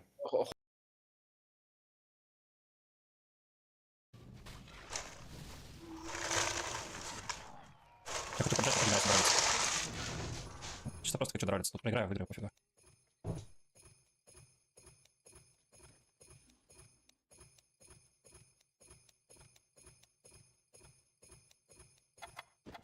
Да. Я мог триму фраз брать, но нет смысла лучше Тайда был собрать. Или даже Варлока под это дело. Что фигура? Пиджи. Пиджи Тимерлан. Ну, сильно тоже собрался, хиксом законтрили.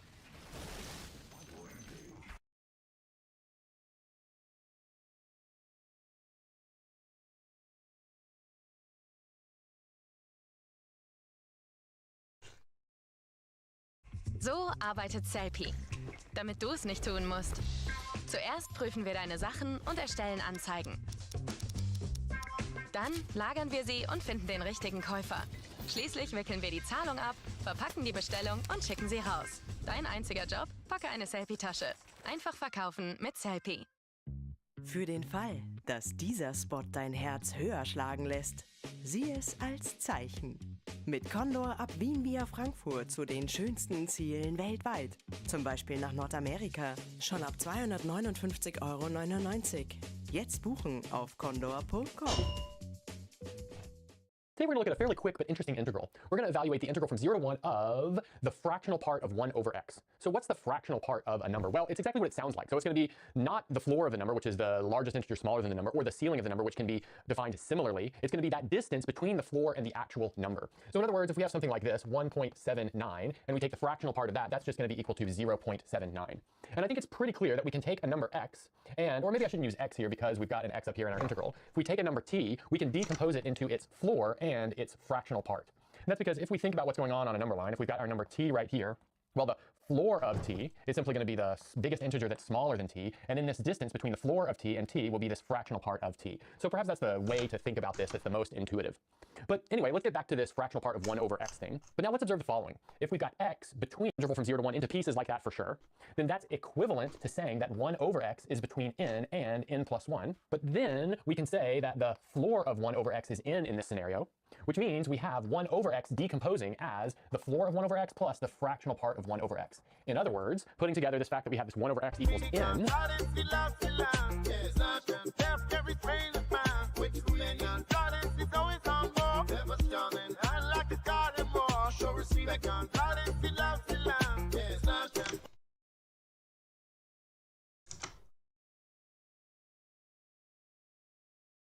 If you can do 5 pull-ups, can you do a muscle-up?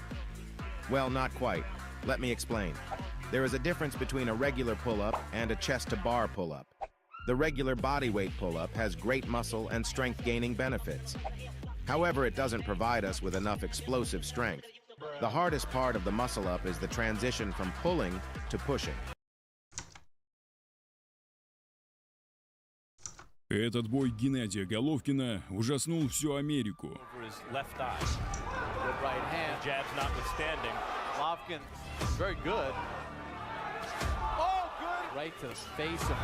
we have the fractional part of a number. Well, it's exactly what it sounds like. So it's going to be not the floor of the number, which is the largest integer smaller than the number, or the ceiling of the number, which can be defined similarly. It's going to be that distance between the floor and the actual number. So in other words, if we have something like this, 1.79, and we take the fractional part of that, that's just going to be equal to 0.79. And I think it's pretty clear that we can take a number x, and, or maybe I shouldn't use x here because we've got an x up here in our integral. If we take a number t, we can decompose it into its floor and its fractional part. And that's because if we think about what's going on a number line, if we've got our number t right here, well, the floor of t is simply going to be the biggest integer that's smaller than t, and then this distance between the floor of t and t will be this fractional part of t. So perhaps that's the way to think about this that's the most intuitive.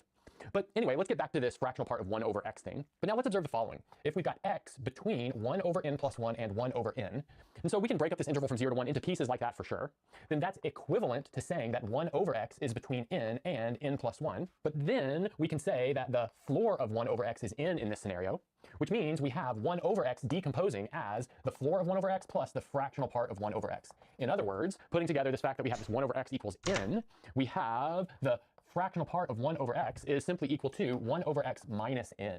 And so that's a decomposition, which I think we'll find pretty helpful. Okay, so now let's go back up to our integral. And what I want to do is decompose this interval that we are integrating over into infinitely many pieces. And those pieces are going to be between reciprocals of natural numbers. So in other words, we can rewrite this as the sum as n goes from 1 to infinity of the integral from 1 over n plus 1 up to 1 over n of the floor of 1 over x dx. So we've got something like that. I think that's pretty clear. That's like the integral from a half to 1, and then the integral from a third to a half, and then a quarter to a third, so on and so forth. But now we can use this observation that we made down here to replace that fractional part of 1 over x with 1 over x minus n. So let's do that.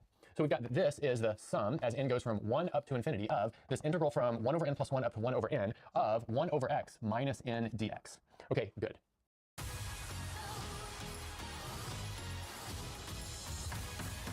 Reißen Sie sich zusammen, wir haben zu tun.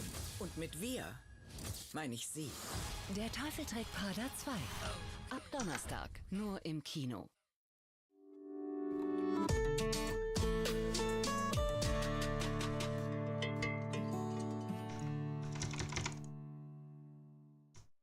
But now I can evaluate this integral that's on the inside pretty easily using the fundamental theorem of calculus. So that's going to give me this sum as n goes from 1 to infinity. Then I'll have the natural log of x evaluated from 1 over n plus 1 up to 1 over n.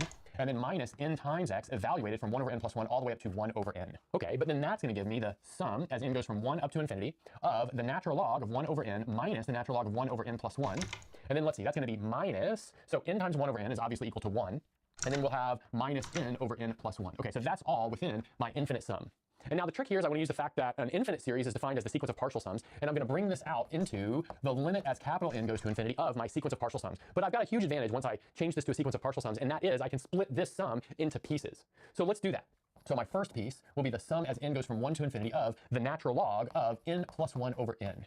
And just FYI, I got that from putting these two terms together using logarithm rules. I think there's not really a ton to that. That shouldn't be that big of a deal. And then we can do a bit of a calculation right here as well. Notice that this is n plus 1 over n plus 1 minus n over n plus 1, just by writing that 1 as obviously n plus 1 over n plus 1. But if we do that difference, we'll get 1 over n plus 1, but that's wrapped up in a subtraction here. So I'm going to rewrite this as the sum as, let's see, that's going to be little n goes from 1 to capital N of 1 over little n plus 1, so something like that. But now what I'm going to do is take this whole thing and I'm going to add 1 to it, and I'm going to add 1 to it, and then change this sum so that it starts at 0. Because notice the 0th term of that is 1, but that's attached to a minus sign, so that means to undo that I need to add a 1 to that. So check it out. I've got a sum, another sum, which is finite, and then I've got just my number 1, and those are all within this limit.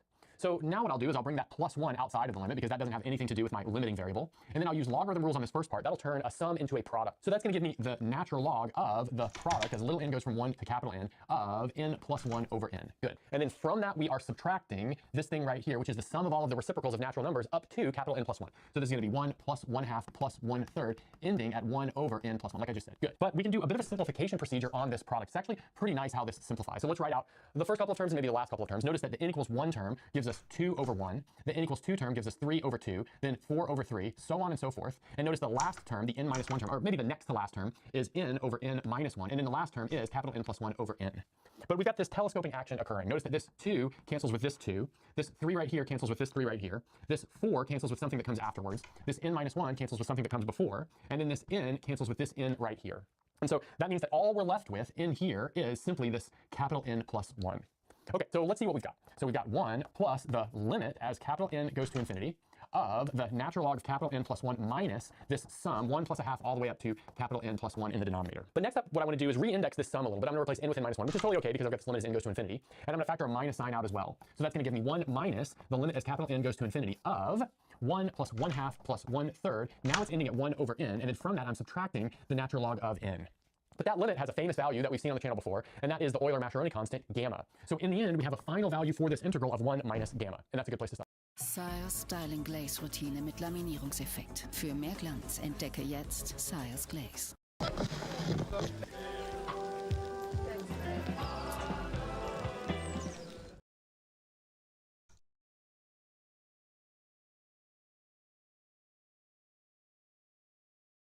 Einstein once wrote an introduction to book on astronomy. He mentioned this idea, he called it an idea of pure genius. This is Terence Tao, one of the world's most renowned mathematicians. What he's referencing right now is how Kepler deduced the shape of Earth's orbit, which was astoundingly more clever than I realized, but I'm getting a little ahead of myself. A lot of math enthusiasts will be familiar with Tao as a story of prodigy turned prodigious mathematician, but one of the most remarkable features of his career is how collaborative it's been, spanning an unusually wide breadth of topics within math. I had the chance to sit down with him and I asked if there were any topics that he believed would benefit from some strongly visual presentation, and I fully expected an answer from pure math, but I was pleasantly surprised when he proposed instead a story of cosmic distances. It's the story of how humanity first figured out the sizes of objects from the size of the Earth to that of the solar system on up to the universe, and how each measurement unlocks a path to the next one.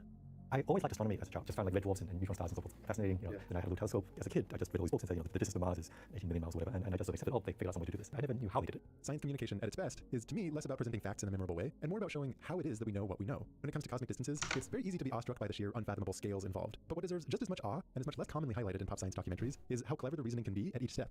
And I realized, oh, it was always some mathematical trick. And it was always a cool trick. Like, if you want to measure the distance to x, you can never just look at x. You have to look at y and how x impacts y. So the idea is clever, and then you have to have data. We need technology and so forth. But then it's just mathematics. In this video, we'll cover the steps of the ladder up to the planets, that moment of sheer genius that Kepler brought. And in the next part, we'll continue on up to the most distant galaxies.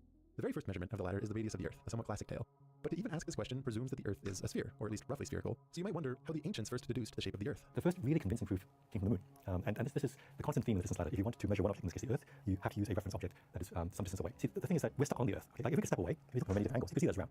If you only saw from one angle, it could be a flat disk. Flat disk, if you look at it from a different angle, it looks like an ellipse. But you can actually put this nice little geometric argument actually that there's a convex body and every single projection is a circle, then it has to be a sphere. I'm going to guess that most of you find this pretty intuitive. After all, if every shadow of a given shape is a circle, what could that shape be other than a sphere? But of course, a mathematician always keeps a keen eye out for those strange counterintuitive exceptions, and he shared with me a nice proof of this fact after the interview, which I'll link to in the description. In 2 dimensions, what I just said is true. So there are 2 shapes which every projection is an interval of the same length, but they're not round. But in 3D, there's enough perspective, as it turns out. If you could look at the Earth and you could always see that it was round, that tells you that it's a sphere.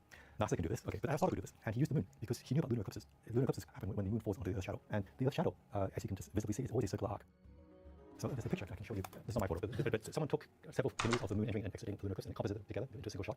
You can see the shadow of the Earth. This is visible proof that the Earth is round. And you don't need telescopes, sextants, spacecraft. You just need to look at the moon. Something else very cool revealed by these kinds of compositions is how you can just see the relative size of the Earth and the moon. We'll get to that in a moment, but first things first, how do we figure out how big the Earth is? The first person to do this that we know of is Eratosthenes. The way the story goes is that he had read somewhere of his well in this town called Syene, where on one day of the year, the summer solstice, you could look down in the well and you could see the sun reflected in the water underneath. And he said, oh, that's kind of cool. I don't live there, but I have a well in my own town, Alexandria. I'm going to go try the same thing. So he waited until the summer solstice. At noon, he went down and looked at the well and there was no reflection of the sun. So I think like if you are a regular person at this point, would say, oh, yeah, that story is fake news or whatever the film was at the time. And he knew from Aristotle and the others that the Earth was round. The reason what was happening was that the sun was not actually vertical. Let's think of the sun as far enough away from Earth that all of its rays of light are effectively parallel. At any given moment, if you draw a line from the center of the Earth straight to the sun, it passes through some point on the surface, which must be experiencing this phenomenon, where the sun is directly overhead. But if you were someone in Eratosthenes' time, it would be very difficult to know exactly where this was happening at a given moment. So what makes the summer solstice special is that on that day, the axis of Earth's rotation is tilted directly towards the sun. And as a result, on this day, as the Earth revolves around that axis over 24 hours, there's a consistent line of latitude where all of the locations on this line predictably experience this phenomenon, where at high noon, it's the highest of all high noons, where the sun is overhead. This line has a special name, it's called the Tropic of Cancer, and the town Syene that Eratosthenes had read about sits on this line. Now Eratosthenes himself was a bit further north than that, in Alexandria. So on that day, at exactly noon, the direction he perceives as straight up, which I'll draw with a pink line here, is not pointed towards the sun. It sets at some angle with all of those rays. He had what's called a gnomon, which is kind of like an ancient protractor or sundial, portable sundial. Basically, he measured that the sun was like about 7 degrees off of the vertical. Critically, because he could also know that at this exact moment, down in Syene, many miles away, the sun was directly overhead, he deduced that this means the arc length along Earth between Alexandria and Syene is about 7 degrees. This in turn means the ratio between 7 degrees and the full 360 degrees of a circle must be the same as the ratio of the distance between those 2 towns and the full circumference of the Earth. Now keep in mind, in the records that we have, it's not like he's reporting this distance in miles or kilometers. The units they were using back then were stadia, where a single unit is something like the length of a stadium. So the distance was about, it's 5,000 stadia, which is about 500 miles. How accurate is our conversion between stadia and miles? That's a good question. We are not completely certain. So with the conventionally accepted conversions, I think the accuracy of Eratosthenes' estimate is about 10%. You can find sources online that claim his estimate was more accurate than this, but just keep in mind if you selectively choose which of the many possible conversions between stadia and miles to use, you can kind of p-hack your way into a better number here. Still, 10% is pretty good with no technology. But of course, all of this hinges on actually knowing the distance between these 2 towns. So the natural question you might ask is, how would he know that? This is not recorded. There are some theories. One is that there are merchants that go up and down the Nile, and they know that in a certain day that they're sailboat can go so many stadia, and it takes them so many days to why. And so from that, they have some estimates. The joke is that he basically hired what we would now call a graduate student to pace the distance from a graduate student. That 5,000 stadia is the only direct measurement. Just from that one graduate student, you can actually get all the way to measure the diameter of the universe. Right? That's not actually what we do nowadays. I mean, because the errors stack up. But in principle, you could do that. Für den Fall, dass dieser Spot dein Herz höher schlagen lässt, sieh es als Zeichen. If you have a sense for how big the Earth is, one of the first cosmological distances that you can deduce from this value is the distance between the Earth and the Moon. You can use eclipses again. So shadow will let you observe things from a different location in the Earth. When you have a lunar eclipse, so when the sun is over here, the Earth shadow has size basically twice the radius of the Earth. It's a little tricky in that it's simple to put the number and the number, okay, but that's a first approximation. Lunar eclipses, they last no longer than 4 hours. And this they knew from many observations. The Moon actually takes one lunar month to traverse its orbit. And so, again, by taking the ratio between 28 days and 4 hours, you can work out the relation between the distance to the Moon and the radius of the Earth. To be slightly more accurate, during the full eclipse between first and last contact, the distance that the Moon passes through would not only be those 2 Earth radii, but it would also include 2 Moon radii. So if you want to measure how long it takes for the Moon to traverse 1 Earth diameter in space, it might be more like the time between the first moment the Moon hits the shadow and the first moment that it starts to exit it. Another thing to keep in mind if you were to go out and try this yourself on the next lunar eclipse is that lunar eclipses don't necessarily go through the center of Earth's shadow like this. So the measurements that the Greeks would have had to use would be with respect to the longest known eclipses. In either case, the slightly more accurate number to put in here would be more like 3.5 hours, and then when you work it out, this ratio between the length of a lunar month and the length of a lunar eclipse, all divided by pi, would tell you how many Earth radii away the Moon is. Aristarchus did this. It measured that the distance to the moon is about 60 Earth radii. And actually, the orbit varies between like 58 and 62 or something. So actually, it's really good. Yeah. I brought up earlier how with these lunar eclipses, you can see the relative size of the moon and the Earth. The moon is about a quarter as wide as the Earth is. Now in practice, it's difficult to make this a precise measurement without photography. So the Greeks had a different way that they could deduce the size of the moon. Next time you see a full moon rising, try to measure how long it takes. What you should find is that it's around 2 minutes. What you're watching is not so much the moon moving through the orbit. Instead, it's that as you and the Earth are rotating, your line of sight over the horizon is scanning over the moon. The moon basically takes 24 hours to cycle around the Earth, as observed because of the Earth's rotation. Actually, slightly less because the moon is also moving, but basically 24 hours. And so therefore, you can work out the ratio between the radius of the moon and the distance to the moon, just finding the ratio between 2 minutes and 24 hours. So because they knew the distance to the moon, they could use this to figure out the radius. Now keep in mind, both of their estimates could be at best approximately true, since the real orbit of the moon is an ellipse, it's not a perfect circle. But the point is that with almost no technology, they had pretty decent estimates for the size of the moon and how far away it was. The sun was trickier. So at the time, they thought the sun went around the Earth, but it actually doesn't matter for the argument whether the sun goes around the Earth, Earth goes around the sun. Well, again, there's these two numbers, there's the size of the sun and the distance to the sun. You can compute the ratio again because of eclipses, and this is weird coincidence. I mean, there's no reason why it should be true, but when there's a solar eclipse, the moon and the sun are almost exactly the same size. Like it's not true for lunar eclipses. Lunar eclipses, as we saw, Earth shadow is much bigger, but for some reason they are almost the same size. What this means is that if you look at the ratio between the radius of the moon and the distance that it is away from the Earth, which is what determines how big it looks to us up in the sky, because of this solar eclipse coincidence, that has to be the same as the ratio between the radius of the sun and its distance away from the Earth. As we saw, the Greeks already knew that ratio for the moon. The point is that they could get at least an approximate sense for the size of the sun if they could figure out how far away it is, or vice versa. Now, the animation I'm showing right now is very grossly not to scale. You and I both know that the sun is actually much, much farther away than the moon is. But of course, that's not obvious when you just look at it in the sky. And so you might wonder, how could you conclude that it has to be so far away? In ancient times, for all people knew, seeing that it was roughly the same size as the moon in the sky, it could be, say, twice as far away as the moon is and only twice as big. In fact, for the animation, I'm going to go ahead and leave it unrealistically close like this, because it helps clarify how the next logical step works. How do you work out the distance to the sun? You can use the moon. That's almost the only available object you can use. But you do something else. You look at phases of the moon. The sun illuminates half of the moon, and so we on Earth, we also see half the moon, but it's a different half, and so because of that we get phases of the moon. This is also why we know the moon is round. If the moon was flat, we would not get phases. We would get either a dim moon or a lit moon, but we wouldn't get these phases. So sometimes you get a full moon, if the moon's over here, you see the whole thing. Sometimes you get a new moon over here, and sometimes you get a half moon. You can pretty much rediscover for yourself a way to estimate the distance to the sun by asking when exactly a half moon occurs. From the name, you would guess that it's halfway between a new moon and a full moon, but that's actually not true. Half moon occurs not when the moon and the sun make a right angle at the Earth, but actually when the Earth and the sun make a right angle at the moon. Hopefully your graphic will be better than the one I'm doing here. Okay. Hopefully this makes some sense. For us to see a half moon, it means that the side of the moon that we see facing us overlaps by exactly 90 degrees with the side of the moon being illuminated by the sun, which in turn means we have a right angle at the spot labeled here. As your lovely illustration will show, half moons are slightly closer to new moons than the full moons. Of course, in this graphic, the effect is very exaggerated because the sun is being drawn so close to the Earth. How far away the sun is determines when exactly that half moon occurs. The farther away, the closer it is to the true halfway point. In fact, you can make this a little more quantitative, where if you measure the angle separating that halfway point between new moons and full moons from the point of a half moon, which again is confusingly not the same thing, then intuitively you can see how a smaller angle means a larger distance to the sun. And more precisely, when you do a little bit of trigonometry here, you can conclude that the distance to the sun is the same as the distance to the moon divided by the sine of that angle. This is where the Greeks started hitting a wall of technology. What they did is that they knew that the moon took 28 days to go around the Earth, and so they had to measure exactly when a half moon occurred and what the deviation is. Now Aristarchus, he thought that the distance was 6 hours. The half moons occurred 6 hours before the midpoint between new moon and full moon. He doesn't write how he came up with this, and it's wrong. The actual discrepancy is half an hour. He's off by a huge factor. So the thing is, well, A, we have clocks, which work in the dark. They had sundials and don't work in the dark. They also did not have telescopes. Mathematically, the method was sound. Technologically, it was just not possible for this method to work. No, but it worked well enough. Okay, so he was off by basically a whole order of magnitude. He thought that the sun was 20 times further away than the moon. The true answer, based on the slight change to that angle that he was trying to measure, is more like 370 times the distance to the moon. And he thought that the sun was 7 times bigger than the Earth, when in fact it is 109 times bigger. Even with that lousy measurement, Aristarchus was the first to make a really important conclusion, which is that the sun did not revolve around the Earth. The sun is 7 times, well, he thought the sun is 7 times larger. Why would the sun go around the Earth? So the Earth should go around the sun. Qualitatively, his conclusion was correct. It's just that the sun is much, much larger than he thought. But he was the first. And like, it's not obvious, you look at the sun, it's this big, right? Okay, but it's actually 100 times bigger than the Earth. So he was the first to propose the heliocentric model. Okay. If you look at Copernicus' famous book, he says, Aristarchus proposed the heliocentric model. And the other Greeks dismissed him for good mathematical reasons, but again, they were limited by the technology. They said that it doesn't make sense for the Earth to go around the sun, because if the Earth would go around the sun, the position of the shape of the constellations would shift as you go from one side of the sun to the other, and we don't see that. This is an important point to emphasize, because it's going to come up again for us later when we figure out the size of the galaxy. So if you've got a bunch of stars sitting here in three-dimensional space, and you picture yourself as an observer staring at those stars, and you move around through that three-dimensional space, then the apparent relative position of those stars shifts around as you move. We call this parallax. It's the same phenomenon where if you're on a car on the highway and you look out, all of the nearby trees seem to be moving much more quickly than the background mountains. So when Aristarchus says, hey guys, maybe the Earth is going around the sun, all of his fellow Greeks are like, well, if that was true, and you've got this Earth-Sun system sitting among a bunch of stars, then for us, the observers sitting here on the planet Earth, as we move around through space, from winter to spring to summer, and it's going to be quite a bit of movement through space, since evidently the sun is supposed to be quite far away from the Earth, then because of the parallax, we should see a change in the pattern of the stars. The nearby stars should be moving a little bit more than the background stars, and the overall shape of the constellations should slowly drift through the seasons. But that's not what we see. The constellations seem to be the same shape between the summer and the winter. And that would only be possible if the stars were much, much, much further away than we currently think they are. So Aristarchus, if we were to tell you model, we must make the universe thousands and thousands times bigger, therefore we are not going to dismiss your theory. It shows you that even when you have the math right, you don't necessarily get to the truth, because of course the universe is in fact not just thousands of times larger than the theory, but actually billions and trillions times larger. This is not an obvious fact.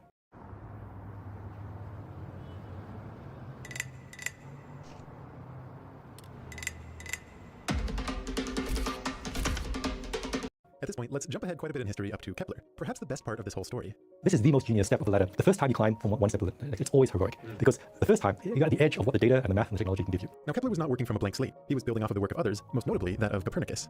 So Copernicus had already worked out that the planets move around the sun. He said that the planets move around the sun in circular orbits, and he even figured out the period, how long it takes for each planet to go on the sun. So, for example, we know that the Earth takes exactly 1 year to do a full orbit, and Copernicus had figured out that Mars takes 687 days for its orbit, and likewise for all the other known planets. He gets all the fame because of heliocentrism, but these numbers were arguably his most important contribution. You'll see in a moment why they are critical. When he computed this was that he had all this Babylonian data. Essentially, the way this worked was by compiling centuries of observations for where the planets appear among the stars, then figuring out when those patterns repeat, and then very importantly factoring in the movement of Earth in that time. Kepler was interested in figuring out the relative sizes of all of these orbits. He had this funny little pet theory that was linked to the 5 platonic solids. The idea was if you imagine a sphere inscribed in an octahedron, and then you fit the smallest possible sphere around that, and then fit the smallest possible icosahedron around that, then layer on another sphere, and then a dodecahedron, one more sphere, then a tetrahedron, one more sphere, a cube, and then one final sphere, you get these 6 spheres, and the ratios between the sizes of those spheres, Kepler believed, would match the ratios of the orbits for the 6 known planets. Since these are the platonic solids, it somehow feels like a very natural or universal set of ratios. He was having a beautiful theory. This was true. So, hungry to prove his very beautiful theory, he needed to look at the historical data for where all the planets appeared in the sky. There was this astronomer at the time, Tycho Brahe, who was this very wealthy, eccentric aristocrat who had an interest in astronomy, so he convinced the government of Denmark to give him an island complete with peasants to build him and astronomy, so Johannesburg. And he just made decades and decades of observations of all kinds of things, including all the planets. Kepler wanted his data, but Tycho Brahe wouldn't give it to him. Actually, he stole the data. Actually, they weren't on the best of terms. Anyway, he took all his data and he wanted to use it to confirm his theory. And it was off by a couple percent. Like, he could not make the theory fit. In fact, not only could he not make his own theory fit, he couldn't even make Copernicus' theory fit. He could not make circular orbits match. It's really important to understand that once you throw out the assumption that orbits are circular, it is very difficult to make sense out of the observational data. It's not like what Tycho Brahe was recording is the exact position in 3D space for all the planets over time. They didn't know the distances to the planets. The only thing that you can see is where in the sky a given planet appears, what constellation it's inside on a given date. From that information alone, just a sequence of angles in the sky basically, Kepler managed to deduce the shapes of all of these planets' orbits, including the shape of Earth's orbit. The sun is fixed. Okay. Earth is moving around in some orbit, not quite circular. And Mars is also moving around by some orbit, not quite circular. Okay, and we don't know what the orbit is. But the only thing we can do is at any given time on Earth, you can work out where you are with the sun and you can work out this direction. But you have no notion of distance, you only have direction. Imagine that you would observe Mars night after night. Each night you can see where Mars is with respect to the constellations, and this tells you basically the direction from Earth to Mars with respect to the celestial sphere. But you don't know exactly where Earth is, and you also don't know how far away Mars is.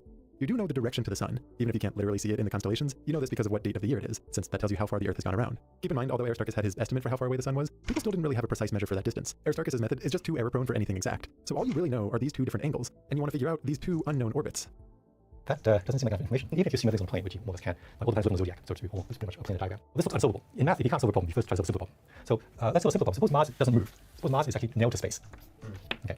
Then you can at least work out the orbit of the Earth. If Mars was fixed in space like this, then these 2 directions are at least enough to tell you where the Earth is, at least with respect to that fixed location for Mars and the fixed location for the sun. You would essentially draw these 2 lines and find the intersection. So if you have the data for many different nights in this idealized hypothetical, you could plot where the Earth is on each night and so see how it moves around the sun, at least with respect to these 2 fixed locations for Mars and the sun. You still don't know absolute distances. So if you had 2 fixed landmarks, Sun and Mars, then you can work out the orbit of the Earth. But Mars does, of course, moves. So how do you triangulate when something moves? So this is the genius thing. Kepler knew because of Copernicus that every 729 days, Mars comes back to where it was before. So if he takes Tycho's data, but takes a time series spaced at spacing of 729 days, then in that time series, Mars is a reference point. Brahe observed for 10 years Mars. There was just enough data in this data set. It is perhaps worth being extra clear about how exactly this works. Like we said, on a given night, using these 2 different directions, you can figure out Earth's location with respect to where Mars happens to be. So if you wait 687 days and Mars is back in that same location, you get another data point for Earth with respect to that same spot. Using 10 years worth of data, this gives you 5 different locations for where Earth is. But again, this depends on exactly where in space Mars is. If you jiggle it about, it jiggles around the implied 5 points for Earth. I'll go ahead and give those a slightly different color, and then have you imagine looking just a couple days later to a different location of Mars, and then taking a similar time series, again spaced out by this Martian year, to get 5 more positions for Earth, but now they're dependent on that different location for Mars. Of course, you don't know exactly how Mars moves, so you don't know exactly where these 5 points are, but if it's just a day later, Mars only will have moved a little bit, and you know those 5 points should only have moved a little bit. So what Kepler has is essentially like this massive jigsaw puzzle, where each piece looks like 5 points for where Earth is, conditioned on a mystery location for Mars. Knowing that all of those pieces have to fit together about a day apart, he was able to piece them all together to get a coherent orbit for Earth, with respect to a certain coherent orbit for Mars. To be clear, nothing about this tells you absolute distances, it's just giving you the shape of the orbit, but even still, he was able to see what no one before him had ever seen, which is that this orbit is not a circle, it's an ellipse. And he was even able to find other neat facts, like how the area that Earth sweeps out as it goes along this orbit is the same for a given time period, no matter where on the ellipse it sits. And once you have a sense for the shape of Earth's orbit, it makes it a lot easier to deduce the orbit of Mars or any other planet. You can do this in reverse. If you take one fixed point of the of Mars, you can take measurements from Earth, and you can now work out the location of Mars. This angle measurement may not tell you the distance to Mars on one night, but if you take 5 separate nights spaced out by 687 days, meaning you know that Mars is at the same point in space on those 5 different days, then you get these 5 different angles that are more than enough to help you triangulate where Mars is, at least with respect to Earth's orbit. When you do this for many different adjacent time series, you can draw out the exact orbit of Mars over the course of those 687 days. Einstein once wrote an introduction to book on astronomy, and I think he mentioned this idea. He called it an idea of pure genius. He needed the data. He needed also, I mean, not just Tycho's data, but Copernicus' data, which came all the way from the Babylonians. So the period of Mars, that was a plane of centuries. But he could put it all together with what we will now call data analysis. Again, you still don't know the the absolute distances. This gives you the shapes of both orbits, and doing something similar, you can get the shapes of all the other planets' orbits relative to Earth's. But to Kepler and his contemporaries, the exact scale of the solar system remained a mystery. It's like they could draw the exact picture, but they didn't know the size of the paper. So from this point on, astronomers were on a hunt to figure out a way to measure any distance they could in the solar system, because if they could do it precisely, just one distance would be enough to lock everything else into place. In the next part, we'll continue with the interview, and you'll see how this was first done, and how once you finally have an accurate measure for the distance between the Earth and the Sun, you can use it to deduce the speed of light, the distance to the nearest stars, and ultimately the distance to the farthest observable galaxies. If you want to stay updated for the next part, make sure to follow 3 Blue and Brown on whatever platform it is that you most like to follow stuff on. There's an email list, just gonna throw that out there.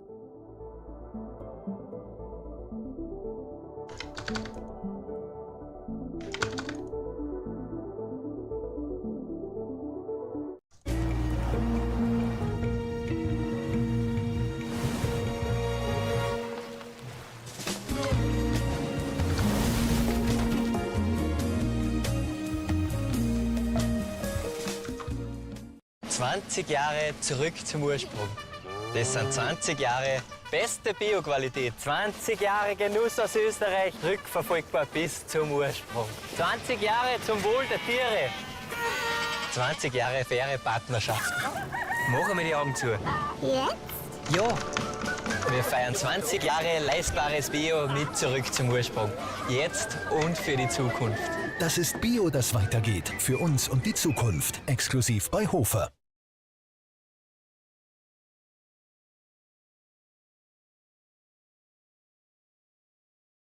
Here's a question that nobody in the world knows the answer to. Suppose you have some closed continuous curve, which essentially means some squiggle you can draw on paper without lifting the pen, that ends where it starts. If you can find 4 points somewhere on this loop that make the vertices of a square, it's called an inscribed square of the loop. And the unsolved question is whether every possible closed continuous loop like this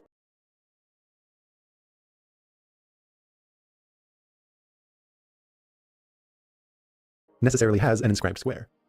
The question was originally posed by Otto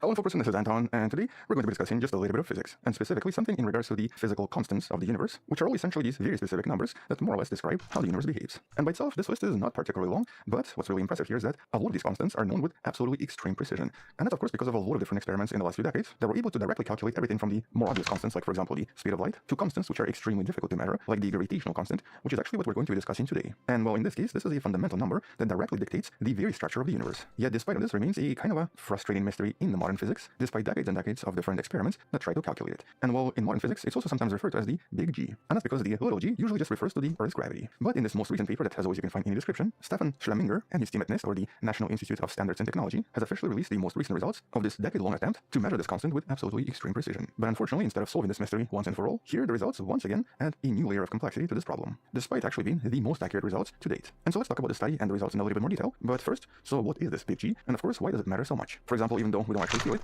but you and I right now have a gravitational interaction. It's a very, very small interaction, but it's nevertheless there. And so whether it's 2 stars in a distant galaxy or 2 people watching this video right now, basically you and someone else out there, big G is a kind of a proportionality constant that basically makes Newton's law of gravity work in a nutshell. This is the universal gravitational work. But once again, big G and little g are not the same. Little g is the local acceleration due to gravity, and it's 9.8 meters per second square, which is of course the value for Earth. But if you go to the moon, little g changes because the moon is also less massive. And so in this case, little g is always different. In contrast, the big G is always constant. And as far as we know, and as far as we measure it, it seems to be same everywhere and remain constant for at least the last 9 billion years. At least that's based on the observations from various telescopes and the measurements from various galaxies. But despite these somewhat accurate observations, to date, this particular constant is still the most elusive, or at least the least precisely known of all of the fundamental forces and all of the fundamental constants. For example, we know the speed of light extremely well, and we can even calculate the extremely small Planck constant and the elementary charge of electrons with very, very precise values. As a matter of fact, for these 3 constants, the relative uncertainty right now is 0. That's essentially how accurate these values are. But in contrast, big G only has a relative uncertainty of about 22 parts per million. And though this might sound kind of small, in the world of modern precision, that's actually super inaccurate. That's basically about 0.002%. And while the reason it's so imprecise and why it's so difficult to measure this constant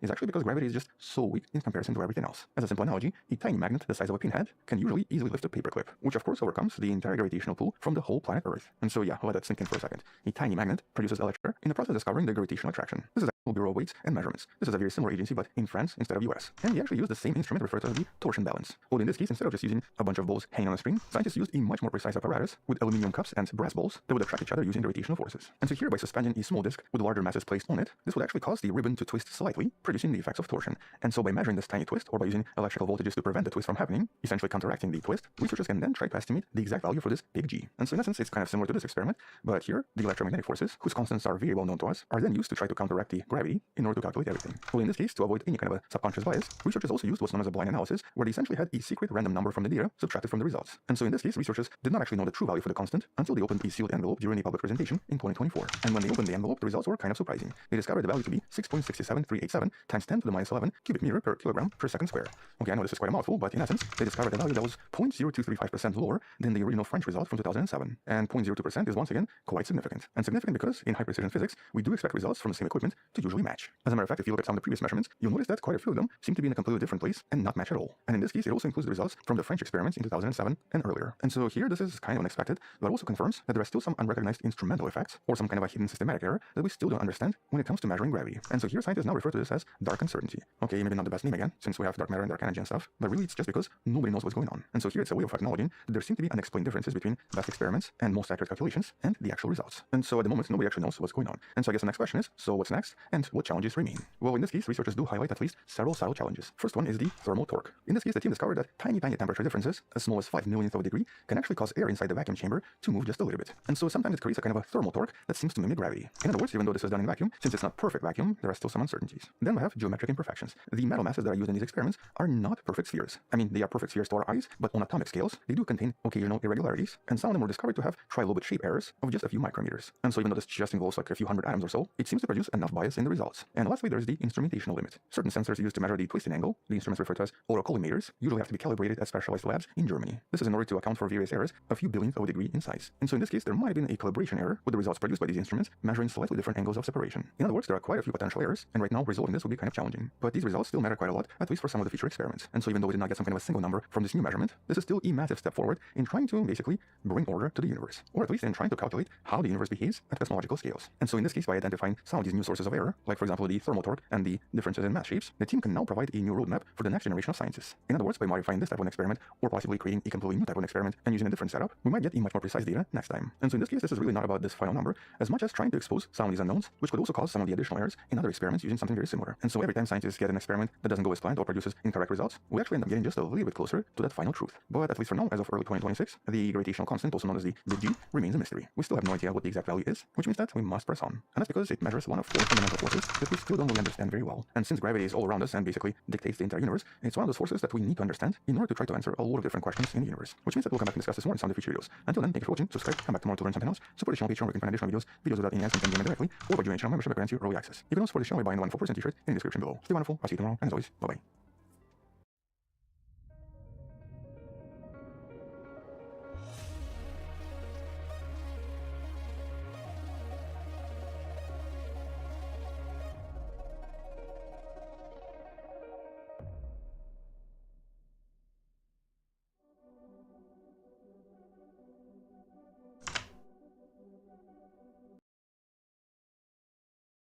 So what's it like being a spy? I'm very different from being a journalist.